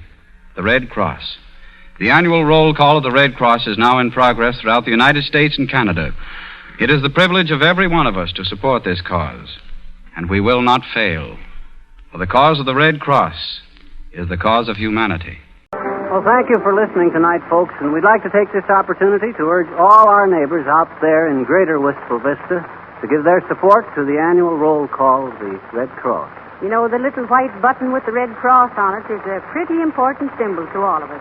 Yes, when you got one of them on your lapel, folks, it shows where your heart is.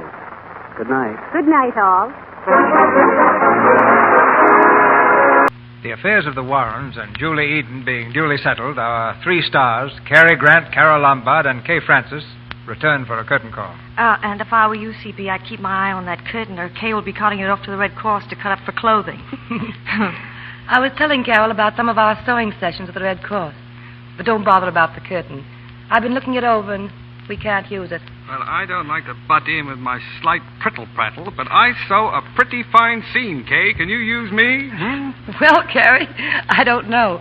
Our sewing organization up to now has been strictly feminine.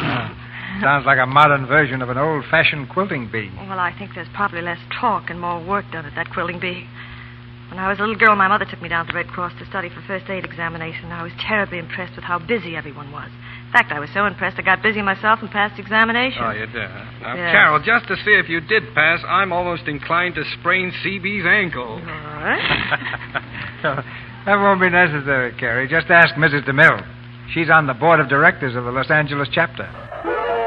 Radio did its best to spread the word about Community Chest and the Red Cross, fostering a sense of personal responsibility for all of us to donate our efforts and cash to make America better for everyone. No one took that responsibility more seriously than Franklin Roosevelt. And now, Orson, will you tell us about next week's story? Next week, the American nation observes the president's birthday by aiding him in his fight against infantile paralysis, by dancing so that others may walk. And next week, we bring you one of America's foremost actresses in a story by one of America's foremost authors, and a story that has been of immeasurable importance in bringing home to the American people the necessity for an organized fight against disease. Ladies and gentlemen, next week's broadcast will be an adaptation of Aerosmith by Sinclair Lewis, and our guest will be Helen Hayes. Until next Friday night, until Aerosmith, my sponsor, the makers of Campbell Soups, and all of us in the Campbell Playhouse remain obediently yours. Roosevelt suffered from infantile paralysis, a.k.a. polio, a disease that could result in spinal or respiratory paralysis leading to death. The disease was a mystery to medicine, with the only treatment being confinement in an iron lung after the disease had done its worst. Roosevelt was determined to fight his illness with intense physical therapy and any promising experimental treatments he could find. This led him to a resort in Warm Springs, Georgia, where the mineral baths were historically believed therapeutic. Roosevelt visited Warm Springs in 1924, swam in the pools, and felt immediate improvement. In 1926, Roosevelt bought the resort. In 1927, FDR established the Warm Springs Foundation and turned the resort over to the foundation as a residential polio treatment center. Roosevelt remained active fundraising for the foundation. When he became president, he recruited the help of Eddie Cantor, who coined the term March of Dimes. That was swell. And now, young lady, I'd like a word with you. Oh, me? Yes, you. Come over here, Snooks. All right. You understand the purpose of this program we're giving here tonight, don't you? Mm-hmm. Are you sure? Mm-hmm. Well, what is it? I don't know. I thought so. Well, we're trying to get everybody in this whole country to contribute dimes. Why? To help a lot of poor, unfortunate, sick children, Snooks. Oh. Mr. Cantor, Yes? did you just hear me bust open my bank? Yes, you're going to buy Daddy a watch for his birthday, aren't you, Snooky? Oh, no, I ain't. No? Well, what are you going to do with the money? Here, you can have it. Me? For little sick children. Well, baby Snooks, that's the nicest gesture I've ever seen. Thank you so much. Join the March of Dimes and help to stamp out infantile paralysis. Just put 10 cents in an envelope and mail to the president at the White House to fight the terrible disease. Your dime and the dimes of millions of others will help crippled children walk again. Speaking of our moving to Hollywood, I'd just like to say this. It's easy for us to move into the sunshine, but if you'd like to move some sunshine into the lives of ill and crippled children, send 10 cents to President Roosevelt in Washington to help the fight on infantile paralysis. Remember, it's your dimes that will put a silver lining on the dark cloud of a dread disease. So join the March of Dimes.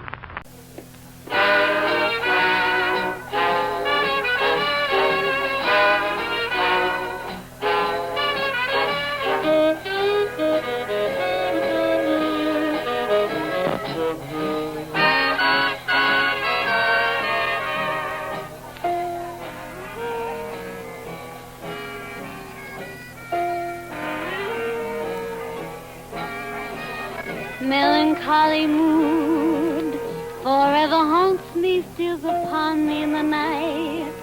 Forever taunts me, oh, what a lonely soul am I, stranded high and dry by melancholy mood. Gone is every joy and inspiration, tears are all I have to show. No consolation, all I can see is grief and gloom, till the crack of doom, oh, melancholy mood. Deep in the night I search for a trace of a lingering kiss, a warm embrace. For love is a whimsy as flimsy as lace, and my arms embrace an empty space, melancholy mood. Why must you blind me, pity me, and break the chains? The chains that bind me, won't you release me, set me free? Bring them back to me, oh, melancholy mood.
Ridiculous, that's all. The newspapers don't own the radio station.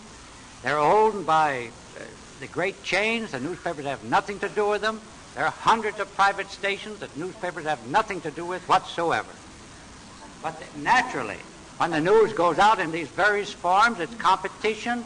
It's a check on the accuracy of the report. One newspaper's a check against the other. Radio check against all newspapers.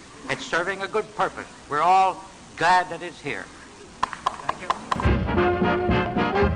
News reporting was reinvented by radio in the late 1930s, motivated by fast-moving international events. Radio stations all over the world connected through telephone lines and shortwave connections. American correspondents in Paris or London or Berlin could relay the latest developments to the folks back home from any radio facility in their host city. Now we're going to switch you to London, England, from where Mutual presents its European representative, John Steele. We take you now to London, England. Good evening. The mad dog is loose in Europe. You have already heard how, without a word of warning, without an ultimatum, without the submission of terms, Hitler has launched his army and his airplanes against the Poles. So far as they are concerned, at least, the war has begun. So far as Britain's concerned, she is in a state of war. All precautions have been taken. Tonight, lights are out in the literal as well as in the figurative sense. Orders have been issued completing the mobilization of the armed forces. The British and French ambassadors have been instructed to demand from Hitler instant stoppage of aggressive action against Poland and the withdrawal of his troops from Polish soil. If this is refused, the ambassadors are to ask for their passports and leave Berlin. That means that the next step is war. Technically, the severance of relations is not an actual declaration, but in the past it has almost always preceded a declaration. So far, the news of the actual fighting is confused and contradictory. This morning we heard in London that Warsaw had been bombed and that hundreds of civilian lives had been lost.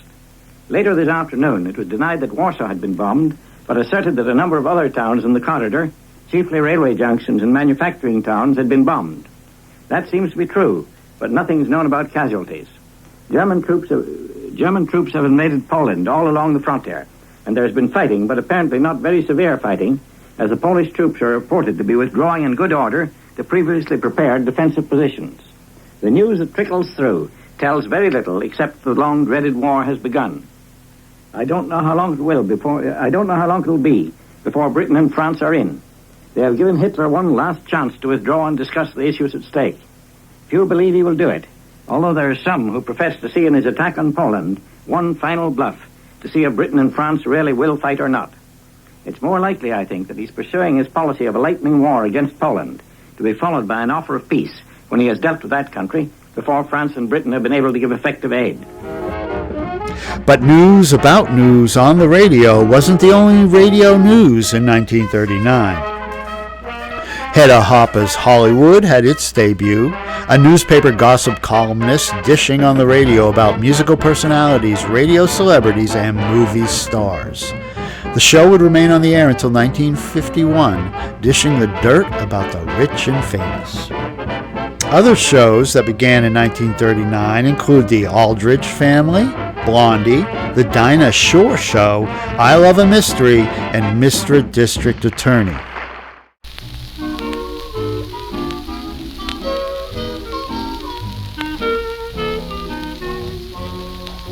Last night I touched your fingertips, and when I touched your lips, I fell in love last night. Last night I felt your heart beat fast.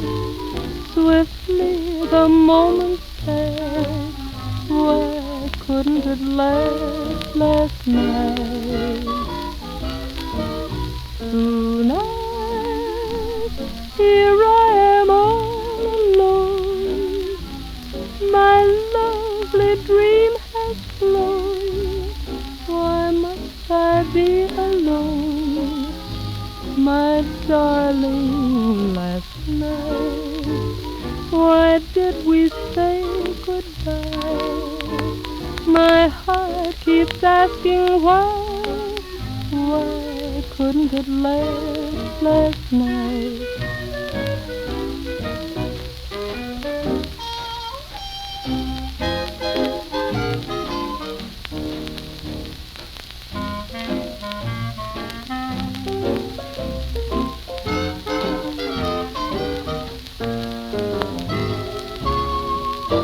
Last night I touched your fingertips, and when I touched your lips, fell in love last night. Just last night I felt your heart beat fast, mad. Swiftly the moments passed. Why couldn't it last night? Tonight, here I am all alone. My lovely dream has flown. Why must I be alone, my darling, last night? Why did we say goodbye? My heart keeps asking why must we say adieu? Are we really through? Why couldn't it last night?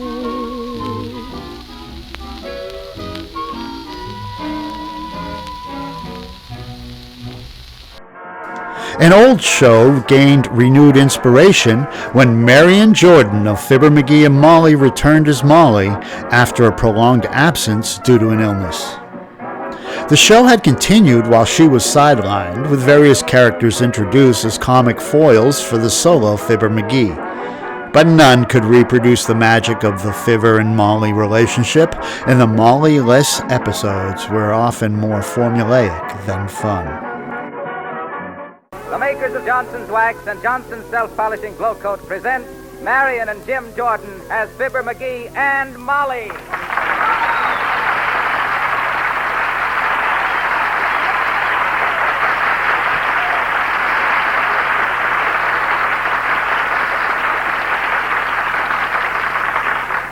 Well, thank you, everybody. My, it's nice to be back. Well, it's nice to have you back, Molly. Well, what are you waiting for, Mr. Wilcox? I want to go to work. All right, Molly. When radio first captured a mass audience in the 1920s, the movie industry saw a threat competing for their audience. Film studios forbade their stars from appearing on radio. But radio could also advertise movies. So the boycott of movie talent on radio gradually relaxed, but strategically. The studios still rationed their stars on the airwaves and preferred to feature them on shows that the movie studios controlled themselves. Shows such as Lux Radio Theater, The Good News Program, and the Mickey Mouse Theater of the Air. But guest shots on other popular radio programs also became more common. Clark Gable on The Charlie McCarthy Show, Barbara Stanwyck on Jack Benny, Lionel Barrymore on The Campbell Playhouse. It is now my privilege, ladies and gentlemen, to present the chief of Metro-Goldwyn-Mayer Studios, Mr. Louis B. Mayer.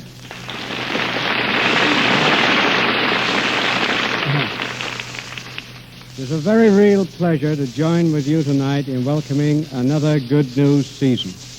I find particular significance in tonight's reunion with you, since this also marks the opening of motion picture's greatest year. A season pledged for the achievement of the finest entertainment in the world of dramatic art, for the further fulfillment of the ideals and ambitions for which the screen has strived. Radio and screen are joined together in this common bond of reaching for higher standards in entertainment. Their aims are mutual, their efforts welded toward a greater appreciation of cultural and spiritual influence in entertainment of popular appeal.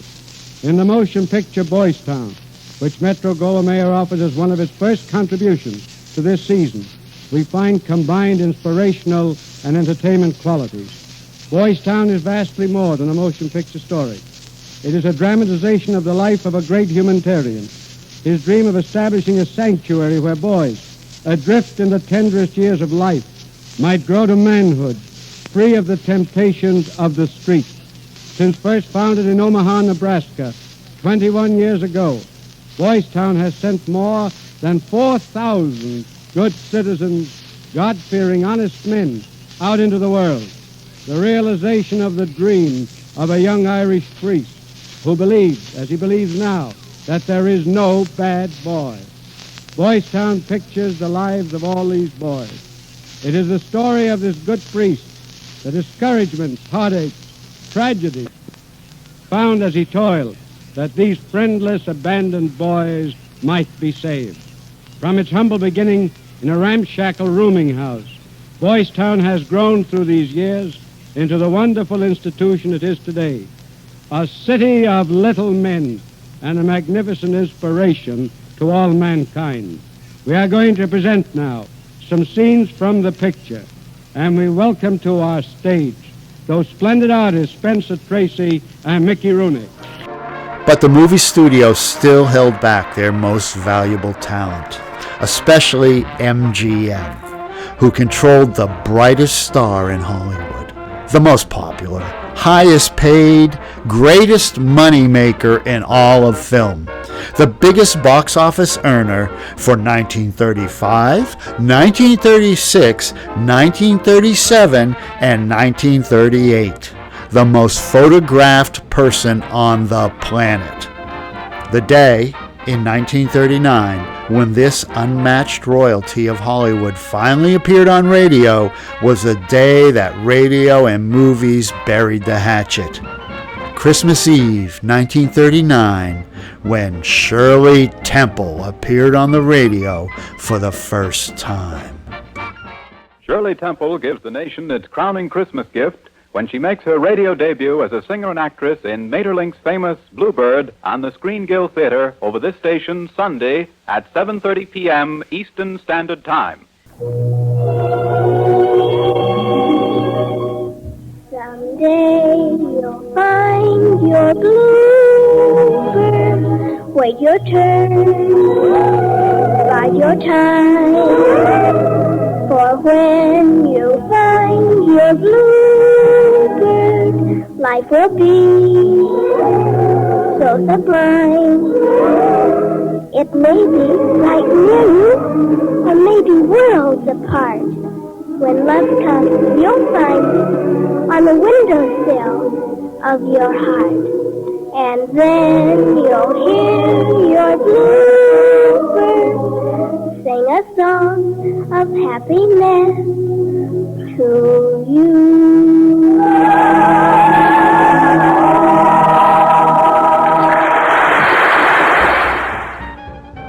Together, movie studios and radio networks concluded that cross-pollination of their talent meant bigger profits for everybody.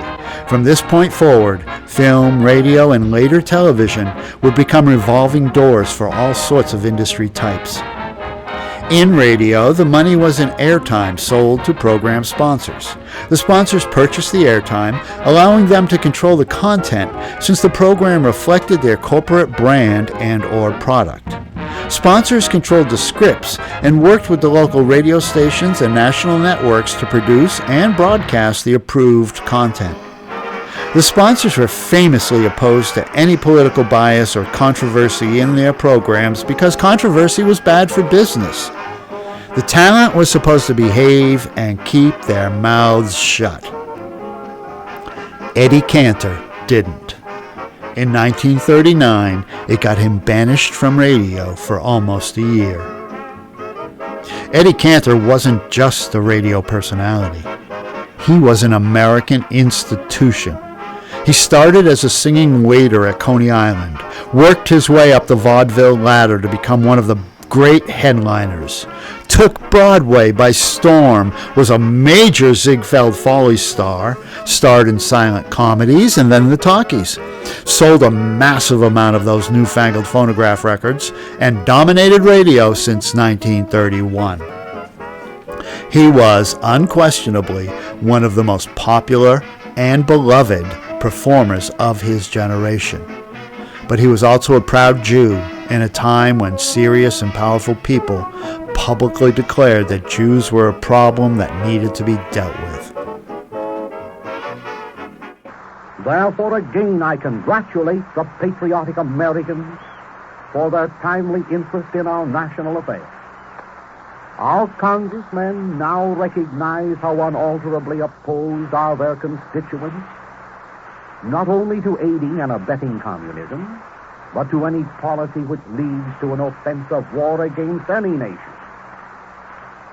For the past several months, I have been besieged by some over-enthusiastic but impractical persons who have pleaded with me to organize this audience into a concrete unit for the purpose of opposing communism and advancing the principles of Americanism and social justice. Steadfastly, I have refrained from doing this. Experience has taught me that any concrete physical regimentation of this audience is a detriment to our cause. First and foremost, the majority of Americans sickens at the thoughts of regimentation. They are content to be Americans and Christians. They do not relish being herded into meetings, subjected to harangues, and directed too often by inefficient officers of a political temperament who succeed in gaining control of these meetings. Moreover, the experience gained on the occasion of the reorganization bill, the World Court, and the Do Not Lift the Embargo campaign, this experience indicates that our strength lies in our seeming weakness. And by weakness, I mean the fact that we are not a regimented, corporate, organized group.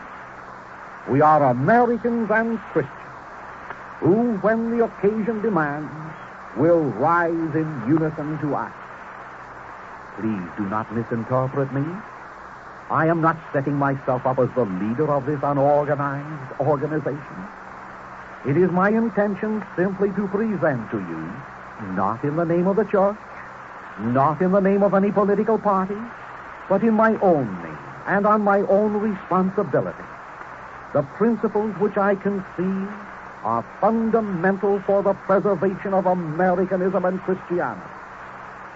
Briefly, I hope to encourage you to support these principles in the face of opposition not only originating from communists, but also from the non-Christian minorities who refuse to cooperate with us officials. It is needless to remark that Christian American is shocked by the practiced silence of this minority. We Christians, however, must not entertain the crude ideas commonly associated with anti-Semitism. We Americans must steadfastly abhor all appeals to national prejudice. But in holding fast to these principles, we serve notice that anti-Christians and plotting internationalists, be they Greek, Irish, Germans, Polish, or Jews, are mistaken if they think they can preserve their safety by hiding behind the veil of their nationality while they promote either directly or indirectly their propaganda.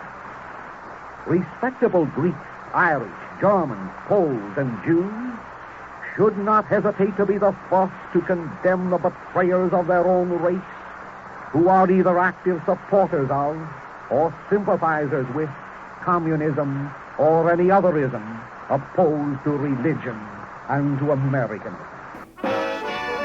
That was Father Coughlin, a radio priest who spoke for all the pro-Germany and anti-New Deal folks in America. One of his favorite topics was how communism was incompatible with Christianity, and how the Jews were secretly plotting a communist takeover of the USA in order to oppress the Christians. Father Coughlin had a list of names he accused, and among them was Eddie Cantor.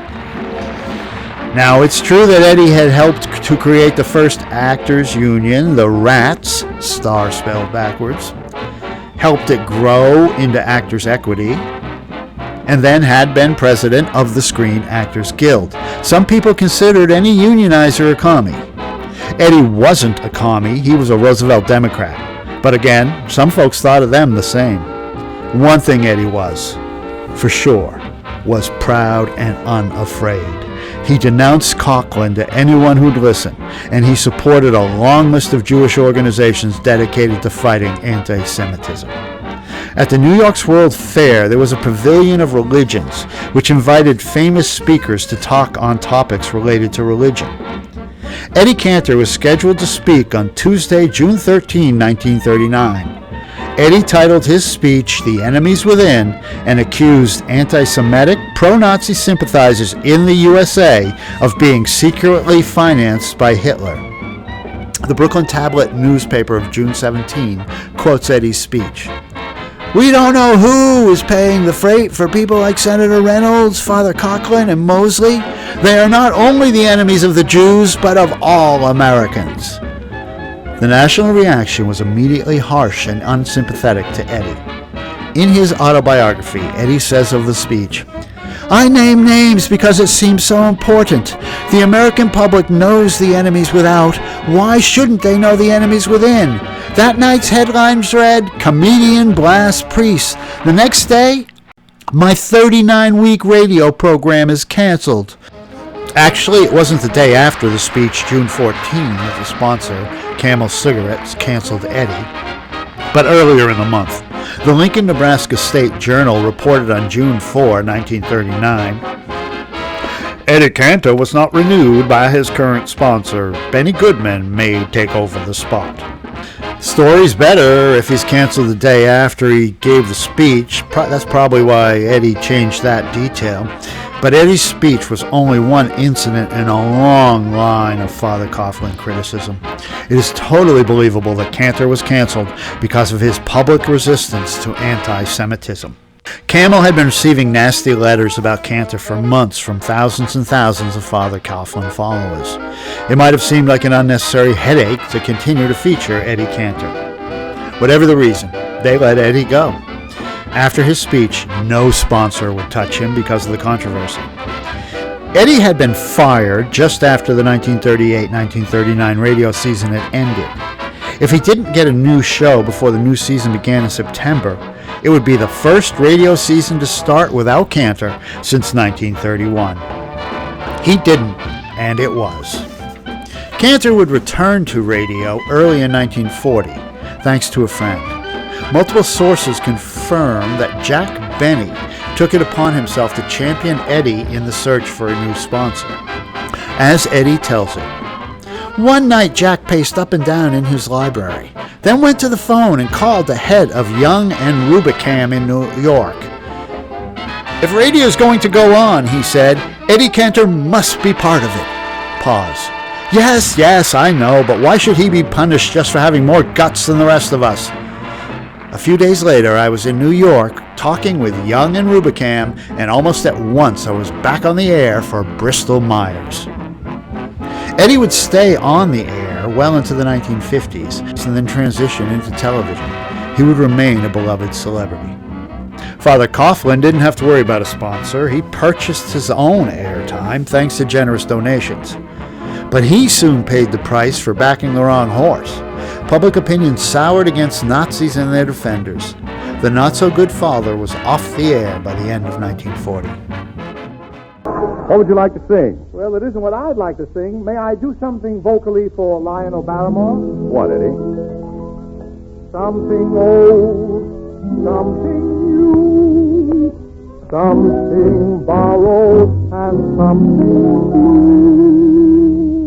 That's what Eddie Cantor sings for you. There's something old. There she goes on her toes, all dressed up in her Sunday clothes, my best girl. Just like Queen Rosie, old lady, she's just a sweet little lady. Why she calls me up now and then, calls me down only when I'm too smart. Since we've been acquainted, the church is newly painted. I know the preacher was wise from the start. What a pal, what a gal, just the sweetest frivolous Sal, my best girl. And here's something new for you. Heaven can wait. This is paradise, loving the way we do, until I go there with you. Heaven can wait.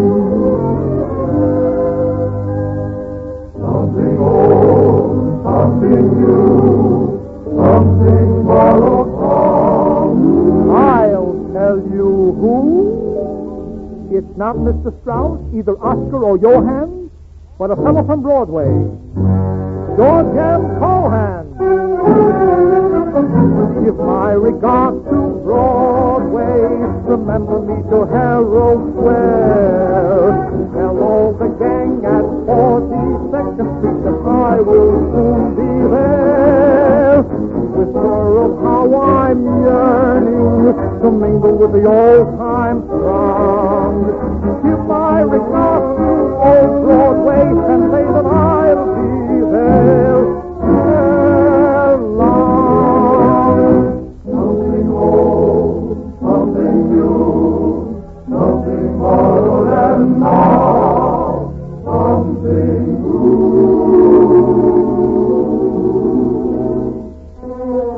After you've gone and left me crying, after you've gone, there's no denying, you feel blue, you feel sad, you miss the dearest pal you've ever had. There'll come a time, now don't forget it, there'll come a time when you regret it. Someday, when you grow lonely, your heart will break like mine and you want me only. After you've gone, after you've gone.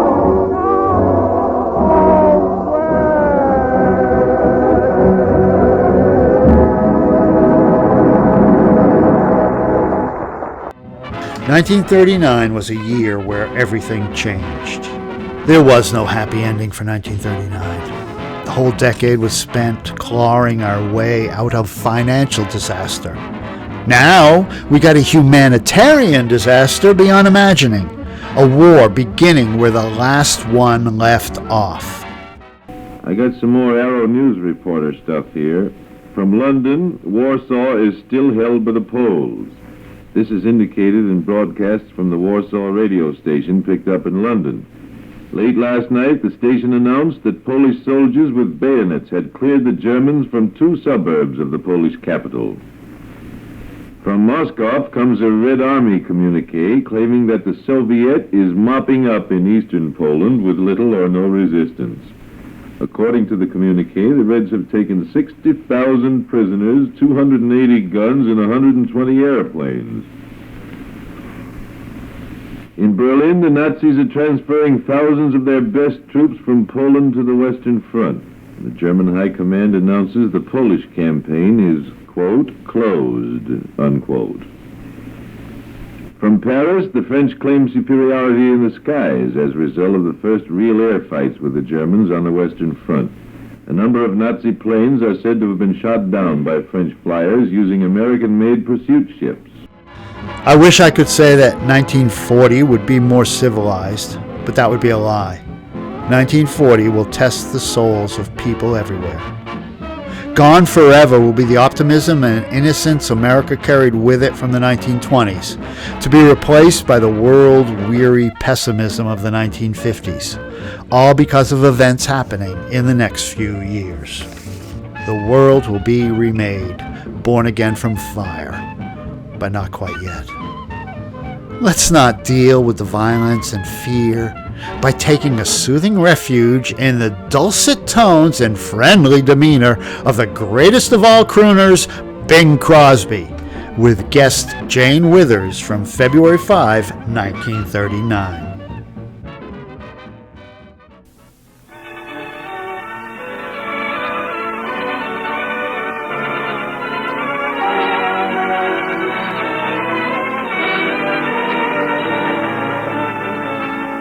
Welcome, everybody. Tonight, your neighborhood good Gulf dealer joins the Gulf Oil Companies in presenting the 5th in a new series of programs. Reviews, musical comedies, and dramatic shows. All the varied entertainment forms of Hollywood.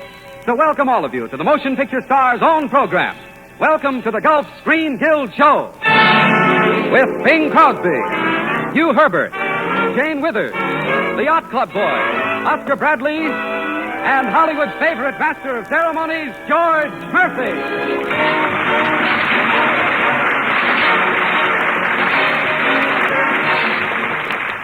Good evening, ladies and gentlemen, and welcome to the Gulf Screen Guild Show, Hollywood's own program, written, directed, and acted by the greatest names in the motion picture industry, for the benefit of the Motion Picture Relief Fund. Each week we present a different type show with a different cast of stars. Last week a variety show, next week a drama, starring Olivia de Havilland and Spencer Tracy. Tonight it's a review, directed by Wesley Ruggles and written by Frank Butler and Everett Freeman, under the musical direction of Oscar Bradley. And so, on with the show. And our first Screen Guild star for this evening, the mayor of Studio City. Don't mention my name, whatever you do. No. Don't. Hugh Herbert.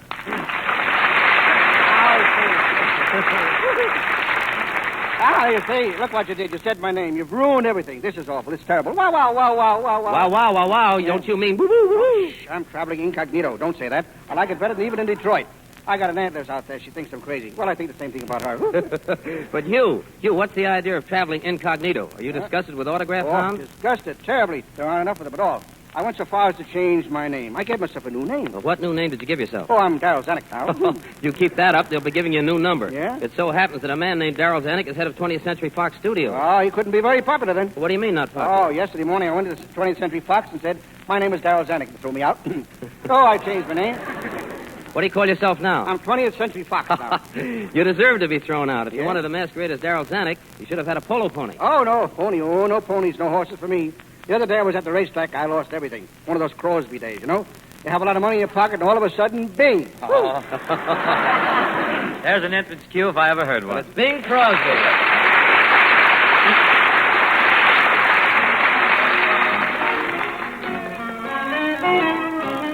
This can't be love because I feel so well. No sobs, no sorrows, no sighs. This can't be love, I get no dizzy spell.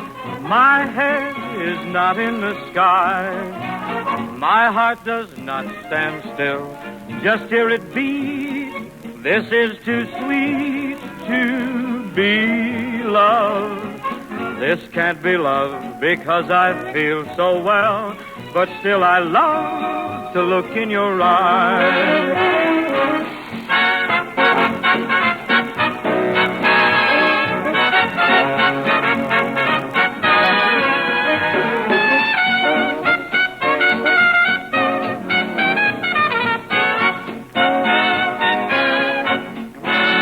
My heart does not stand still.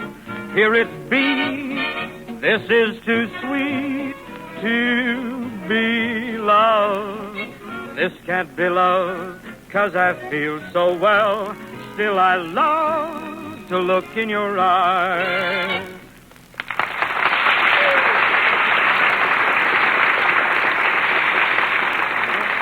Thank you, Bing. That was grand. Very swell. Thanks, George, but what went on there? What was that peculiar, almost deafening cacophony that burst upon me at the end of my last ditty? Well, in the parlance of the theater, Dr. Crosby, that is what's known as applause. The theater? Well, that's what happens, huh?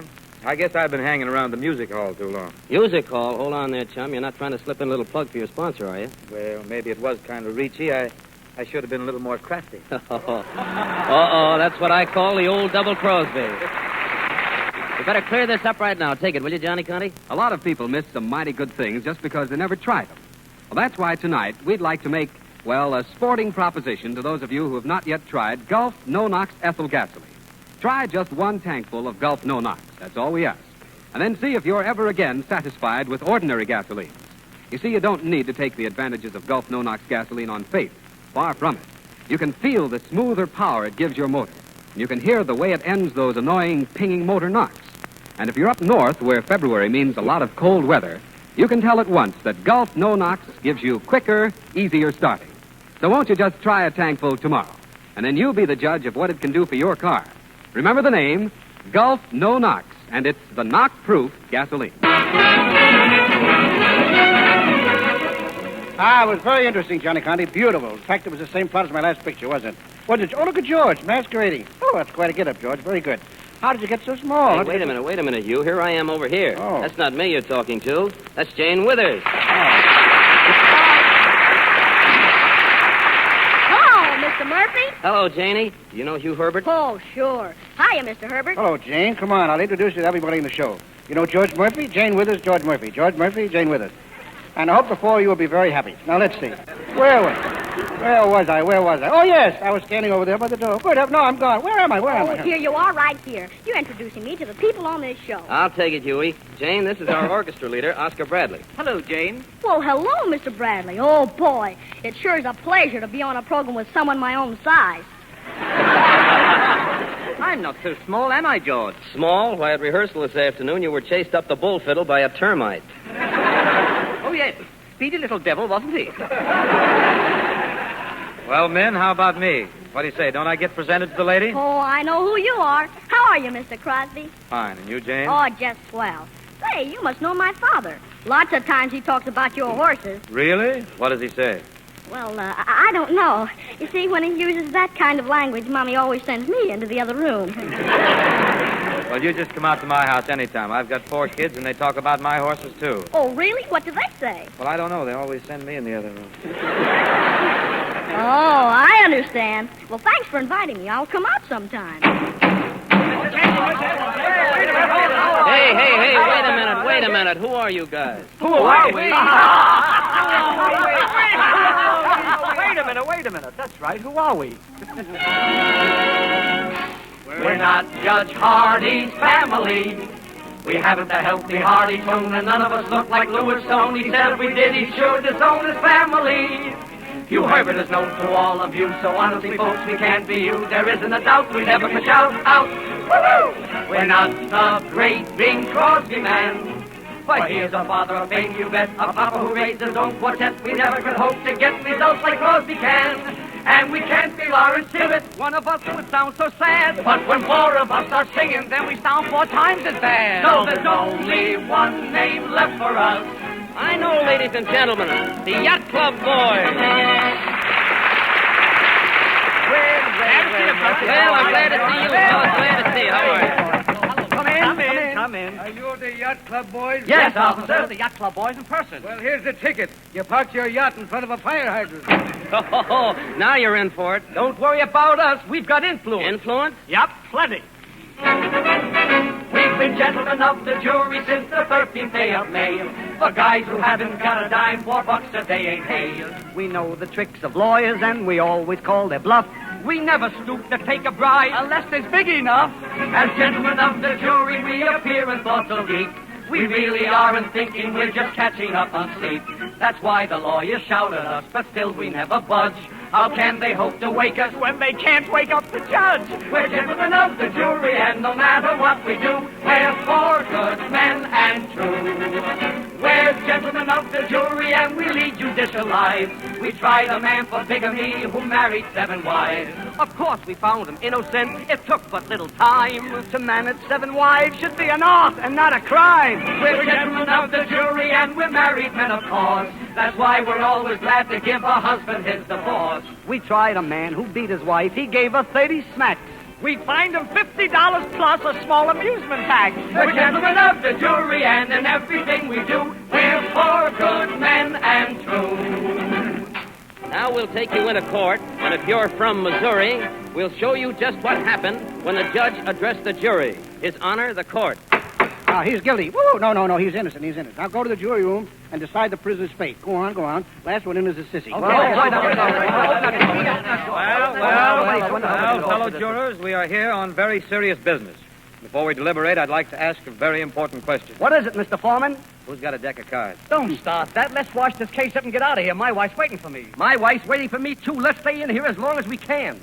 Will you fellas keep quiet? I'm trying to write poetry. How do you like this one? Sing a song of 6 pence, pocket full of rye. 4 and 20 blackbirds baked in the pie. When the pie was open, the birds yelled, "Gee, wasn't it hot in there?" Oh, quit that junk. Say, listen, how are you guys going to vote? Innocent or guilty? I'm not quite sure. I think he did it, but I don't think he meant it. I wonder if he did it. I wonder if we'll send him up. I wonder what became of Sally. Oh, let's get out of here. I want to see my horse run in the 5th tomorrow, and it looks like we'll be here a week yet. You'll still get out before he finishes. Hey, fellas! I got another one. I once had a $5 bill. I hid it neath the windowsill. My wife decided to clean the house. I once had a $5 bill. That's terrible. Come on, let's take a vote and get out of here. How do you vote? Count off. Guilty. Guilty. Guilty. Guilty. I mean innocent. I mean guilty. Oh, it's the judge. No fair, Judge. No fair. You can't be on the jury, too. It's against the law. Oh, I know. It's very irregular. But I took both jobs because I needed the money. I'll sentence myself later for this. How did you want us to vote when you made that speech, Judge? Who knows? It's a stock speech. I use it for every case. Come on, let's finish the vote. Okay, I say guilty. Guilty. Innocent. Innocent? You're the only one that's holding us up. Do you really think he's innocent? No, I really think he's guilty. Then why did you vote innocent? Because I like this job, and if he hadn't done it, I wouldn't be here. We're gentlemen of the jury who deserve the public's praise. We never give a verdict till we've argued it for days. We know the technicalities, the ifs and ands and buts. We're not so good in business, but in court we are the nuts. We're gentlemen of the jury, and we don't mind telling you. The ladies adore us when they come before us. At home we're neglected, but here we respect as four good men and true.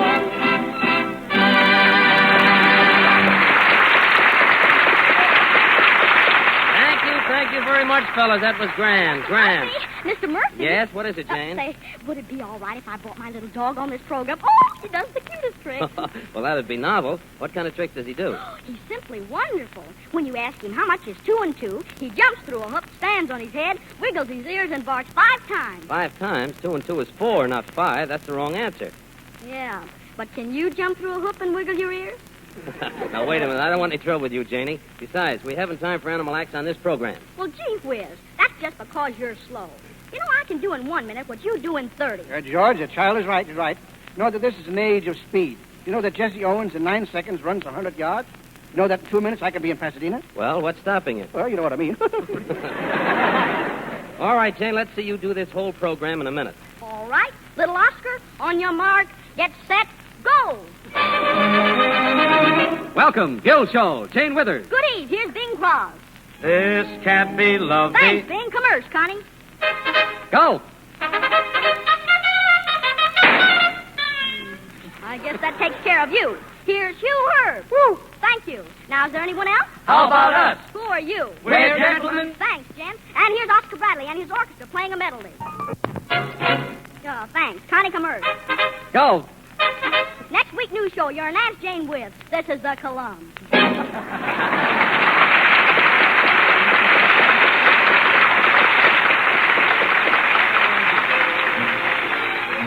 Thank you, Jane. And now while you go find a midget to sponsor your program, Shorty Bradley will shinny up the podium and accompany that Crosby man in a song from Bing's latest Paramount picture, Paris Honeymoon. And the name of the song is I Have Eyes. I have eyes to see with, but they see only you. For you have eyes that put the very stars to shame. I have lips to sigh with. What else am I to do? When you have lips that fill my very soul with flame. Tonight, you're near to me in a light bright as day. But you're so dear to me, I could see you even miles away. I have eyes to see with, and yet when we're apart, I close my eyes and see with my heart.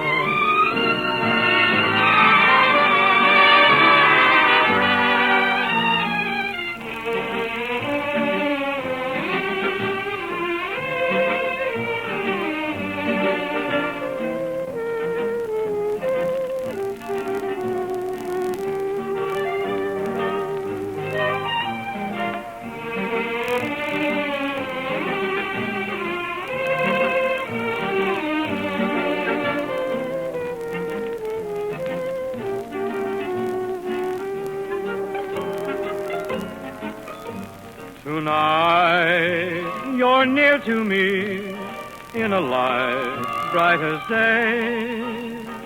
But you're so dear to me, I could see you even miles away. I have eyes to see with, and yet when we're apart, I close my eyes and see with my heart.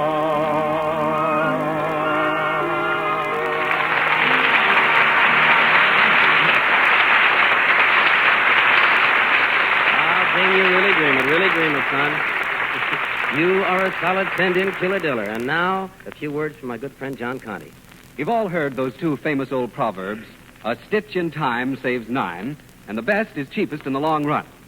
Well, it's interesting to see how closely those wise old sayings are followed by your neighborhood Good Gulf dealer. A stitch in time saves 9. Your Good Gulf dealer follows that rule when he checks your tires and your battery and your radiator. He knows that simple precautions like those are really necessary to help guard against possible trouble later on. And your Good Gulf dealer believes in that other proverb, too. The best is cheapest in the long run. That's why he features quality products like Gulf Pride Motor Oil and Gulf No-Nox Ethyl Gasoline. Products that save you money on repair bills and on upkeep expenses. So won't you accept our invitation? Stop where you see the orange disc and make the Good Gulf dealer your dealer.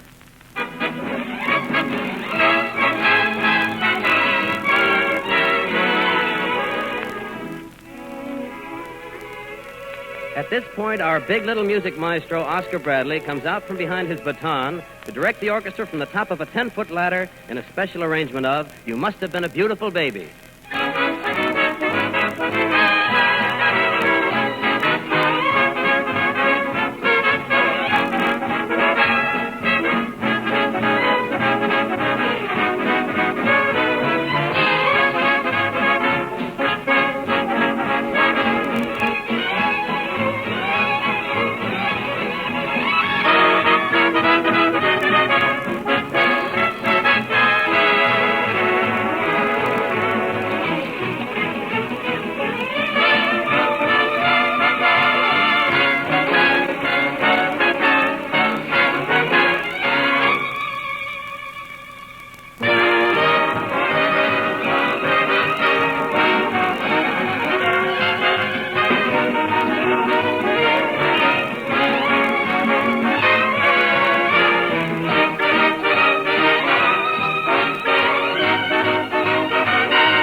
Ladies and gentlemen, the trend in entertainment lately has been toward the family angle, the sweet, wholesome goings-on of the average American family circle. Tonight, the Gulf Screen Guild show presents a preview of a new family entitled The Nittlewitz Family at Home, as adapted by Bing Crosby from a bookie of the same name. This is a copyrighted sketch. Anyone using it in whole or in part is just a dirty old stealer, so there.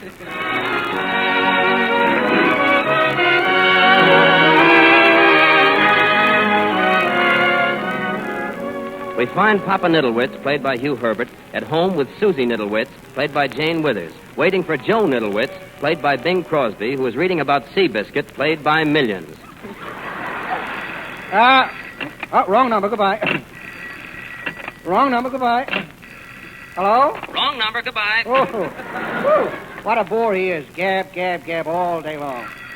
Why does the phone always ring at dinner time? Hello? Fire! Your house is on fire. Oh, what a sap you are. It ain't my house. I only rent it. Goodbye. Some people are so silly. Fire. Oh, what a predicament. Fire all around me, and here I am without any popcorn. Susie? Yes, Daddy? House on fire. Oh, I'm so glad. Yeah? The finance company took the coal back this morning. Oh, never mind that. Where's dinner? Yep, it's ready, but I can't get this leg of lamb on the platter. What's the matter? Is it too heavy? Oh, I don't know. Every time I get close to it, it kicks me. Oh, right. Just feel the heat in that fire. Marvelous. That bedroom set upstairs is made of hardwood. It burns beautifully. Oh, look, the flames are licking the roof. Hey, isn't that cute, isn't it? Yeah. Hey, what's the idea of stirring the chicken broth with Mama's lipstick? I'm making tomato soup. Oh, you shouldn't touch your mother's cosmetics. Last night, the eyes and the potatoes had mascara on them. Very attractive, but tasted awful. Woo, tasted awful. Hi, fellas. Where's dinner? I'm hungry. Hello, Joe. The house is on fire. Yeah, I know. I called up the fire department. Then I called the insurance company. Insurance company? Yeah, and they said they'd send over a man to pay for everything that was burned. Good work, Joe. Then what did you do? Well, I called back the fire department and told them to wait a while. Oh, wonderful. Susie, give Joe a cookie. Hey, what's the matter here? What's this? There's 6 inches of water on the floor. Oh, you know, you're right. You're perfectly right. Very observing young man. I thought it felt kind of damp in here. Oh, I did it. I left the water running in the bathtub this morning and forgot to turn it off. Oh, of all the forgetful... Oh, have we got a bathtub? Bath water. Well, what a relief. That explains everything. I wonder what those ducks were doing in the living room. I'm sorry. I'll turn it off when I go upstairs. But come on, let's eat. Yeah, let's. Ah, this is fine. Certainly is a pleasure to wade home to a good meal. Yeah. Hey, this soup is good. Yeah, but it's too hot. Scoop me up a glass of water, will you? Gee, look, asparagus. I didn't know we had asparagus. Oh, that's my hand, asparagus. By the way, Dad, did you fix the wall with that plaster of Paris I left in the kitchen? Plaster of Paris? I thought it was flour. I made the bread with it. Oh, you did? Well, that's a fine thing. How do you expect me to sink my teeth into a piece of toast made of plaster of Paris? I expect me to get mine out. Here, Dad, I'll break it for you. Oh, thanks. Oh, Daddy, pass the milk. Here, I'll have some, too. Here you are, Daddy, dear. How about you, son? Thanks, I've had some milk.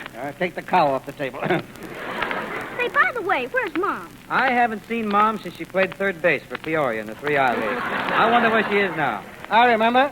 Your mother left a note saying she was running away with the circus. A note? What did it say? I don't know. I didn't read it. It wasn't addressed to me. It was for the milkman. He told me. Gee, I'd like to see Mom again. Yeah, me too. Yeah, don't worry, children. When the circus comes to town, we'll all go down and throw peanuts at her. Oh, goody. Gosh, Dad, this is awful. Mom's gone and left us. Yeah, I know. It's terrible. It's horrible. I can't stand it. Pass me the gravy. Oh, don't take it so hard, Dad. I hate to bring it up again at a time like this, kids, but the water on the floor is getting mighty high. Oh, now there's nothing to worry about. It isn't very high. Oh, no? Look what's cruising in the door. Catching anything, fellers? I got the limit. Well, I'll see you later. This is more than I can stand. Help me to the sofa. Let me lie down. There, that's all right. Hey, turn on the lights. Who turned off the lights? Nobody. You're lying face down. I wonder why the darkness had wrinkles in it. Oh, well, turn me over. All right, Dad. Well, hey, Dad, come back here. Now look what you done, Susie. Wasn't bad enough that Ma's gone, but now Dad's floated away. You'll catch it if a storm comes up and he sinks. Who is it? Fire department. Come in. Well, hello, folks. How are you? What did you break the door down for? It was open. Gee, I gotta have my fun, too. Well, help yourself. The fire's upstairs. Oh, yes, but it'll be down in a minute. Oh, no, the fire's out. Pretty bad fire, too. You managed to save anything? 1 or 2 things. The boys are upstairs chopping them up now. Fine thing. Incidentally, that guy that went out of here on a sofa just got arrested for going through a red light. Well, anyway, we know where he is. Say, fireman, did you catch the person who started this fire? No, but I think we will. Whoever left the electric curling iron turned on started the fire. Uh-oh. I've got to be going. So long. Oh, just a minute, Small Fry. What? Small Fry, you're too young for the follies. Small Fry, stick to your paper dollies. My, put down that powder puff. Take it from a pal, you're smooth enough. Oh, you're just saying that.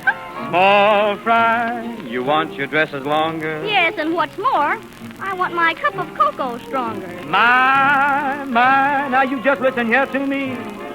You ain't no queen, you're just a little bee. You're getting tired of your toys. And kind of dreaming about boys. Keep out of this, George. Oh, yes. You too. Oh, yes. If you send Valentines to Bill, how come you send them to Phil? You'll never be a big success, yes. Small Fry. Now what can I do for you? Small Fry, bedtime stories bore you. Seems I should take you cross my knee. You ain't no queen, you're just a little bee.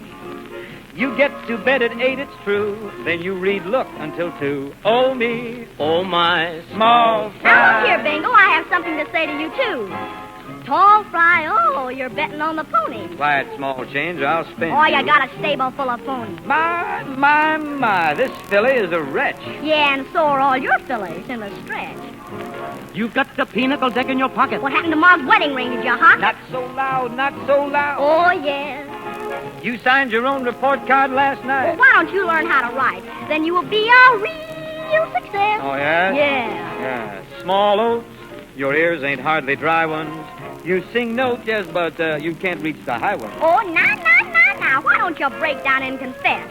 You ain't the biggest catfish on the CBS. You're just a pesty brat and curl. Oh, you're just allergic to girls. Oh, me. Oh, my. Small Fry.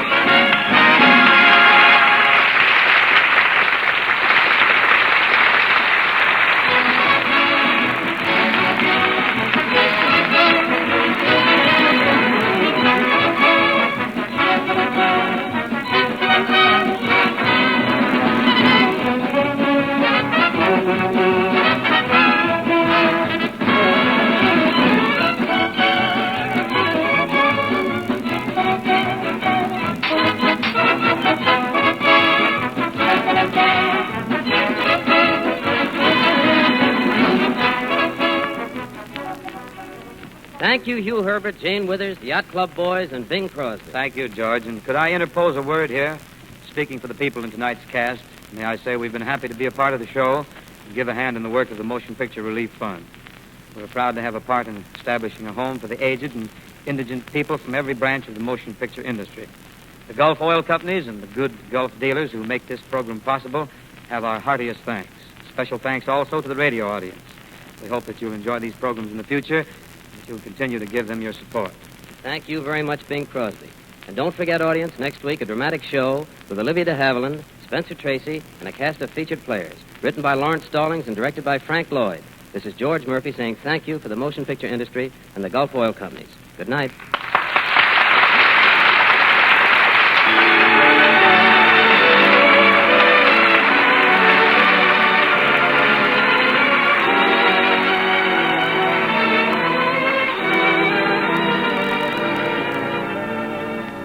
Next week, same time, same station, the good Gulf dealer in your neighborhood joins the Gulf Oil Companies in welcoming you to another Screen Guild show with Olivia de Havilland and Spencer Tracy. We are grateful to Warner Brothers for Hugh Herbert, to 20th Century Fox for Jane Withers, and to Paramount for Bing Crosby, and to Frank Lesser for special lyrics for his Small Fry.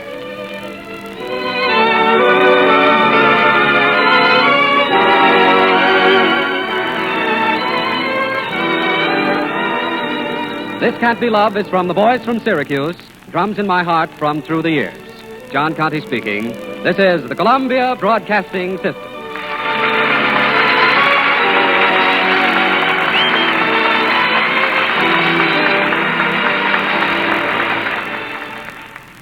That was Bing Crosby and Jane Withers from February 5, 1939. A great old-fashioned listen from a year when the old-fashioned world disappeared, 1939. This has been When Radio Ruled, Part 2, The Year in American Culture and Politics.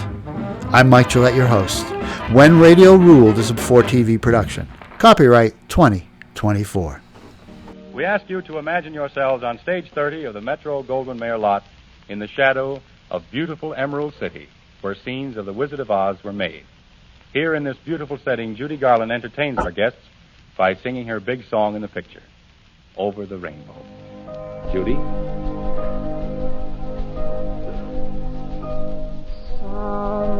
Somewhere over the rainbow, way up high, there's a land that I heard of once in a lullaby. Somewhere over the rainbow, skies are blue, and the dreams that you dare to dream really do come true. Someday I'll wish upon a star and wake up where the clouds are far behind me, where troubles melt like lemon drops away above the chimney tops. That's where you'll find me.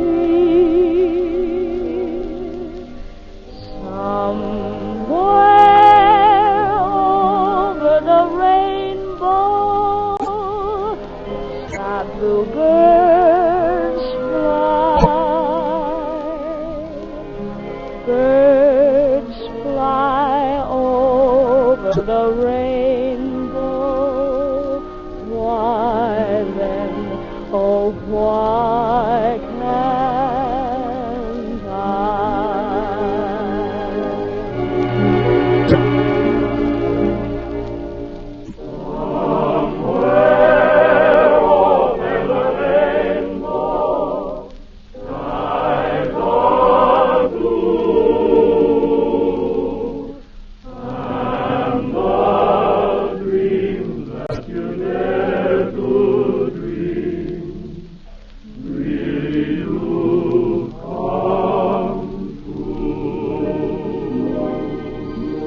Someday I'll wish upon a star and wake up where the clouds are far behind me,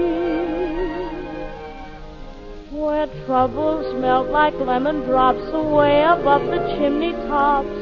That's where you'll find me.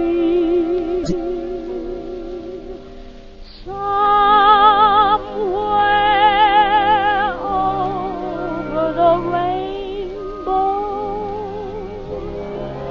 bluebirds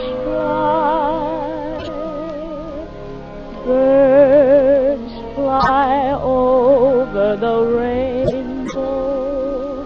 Why then, oh why can't I?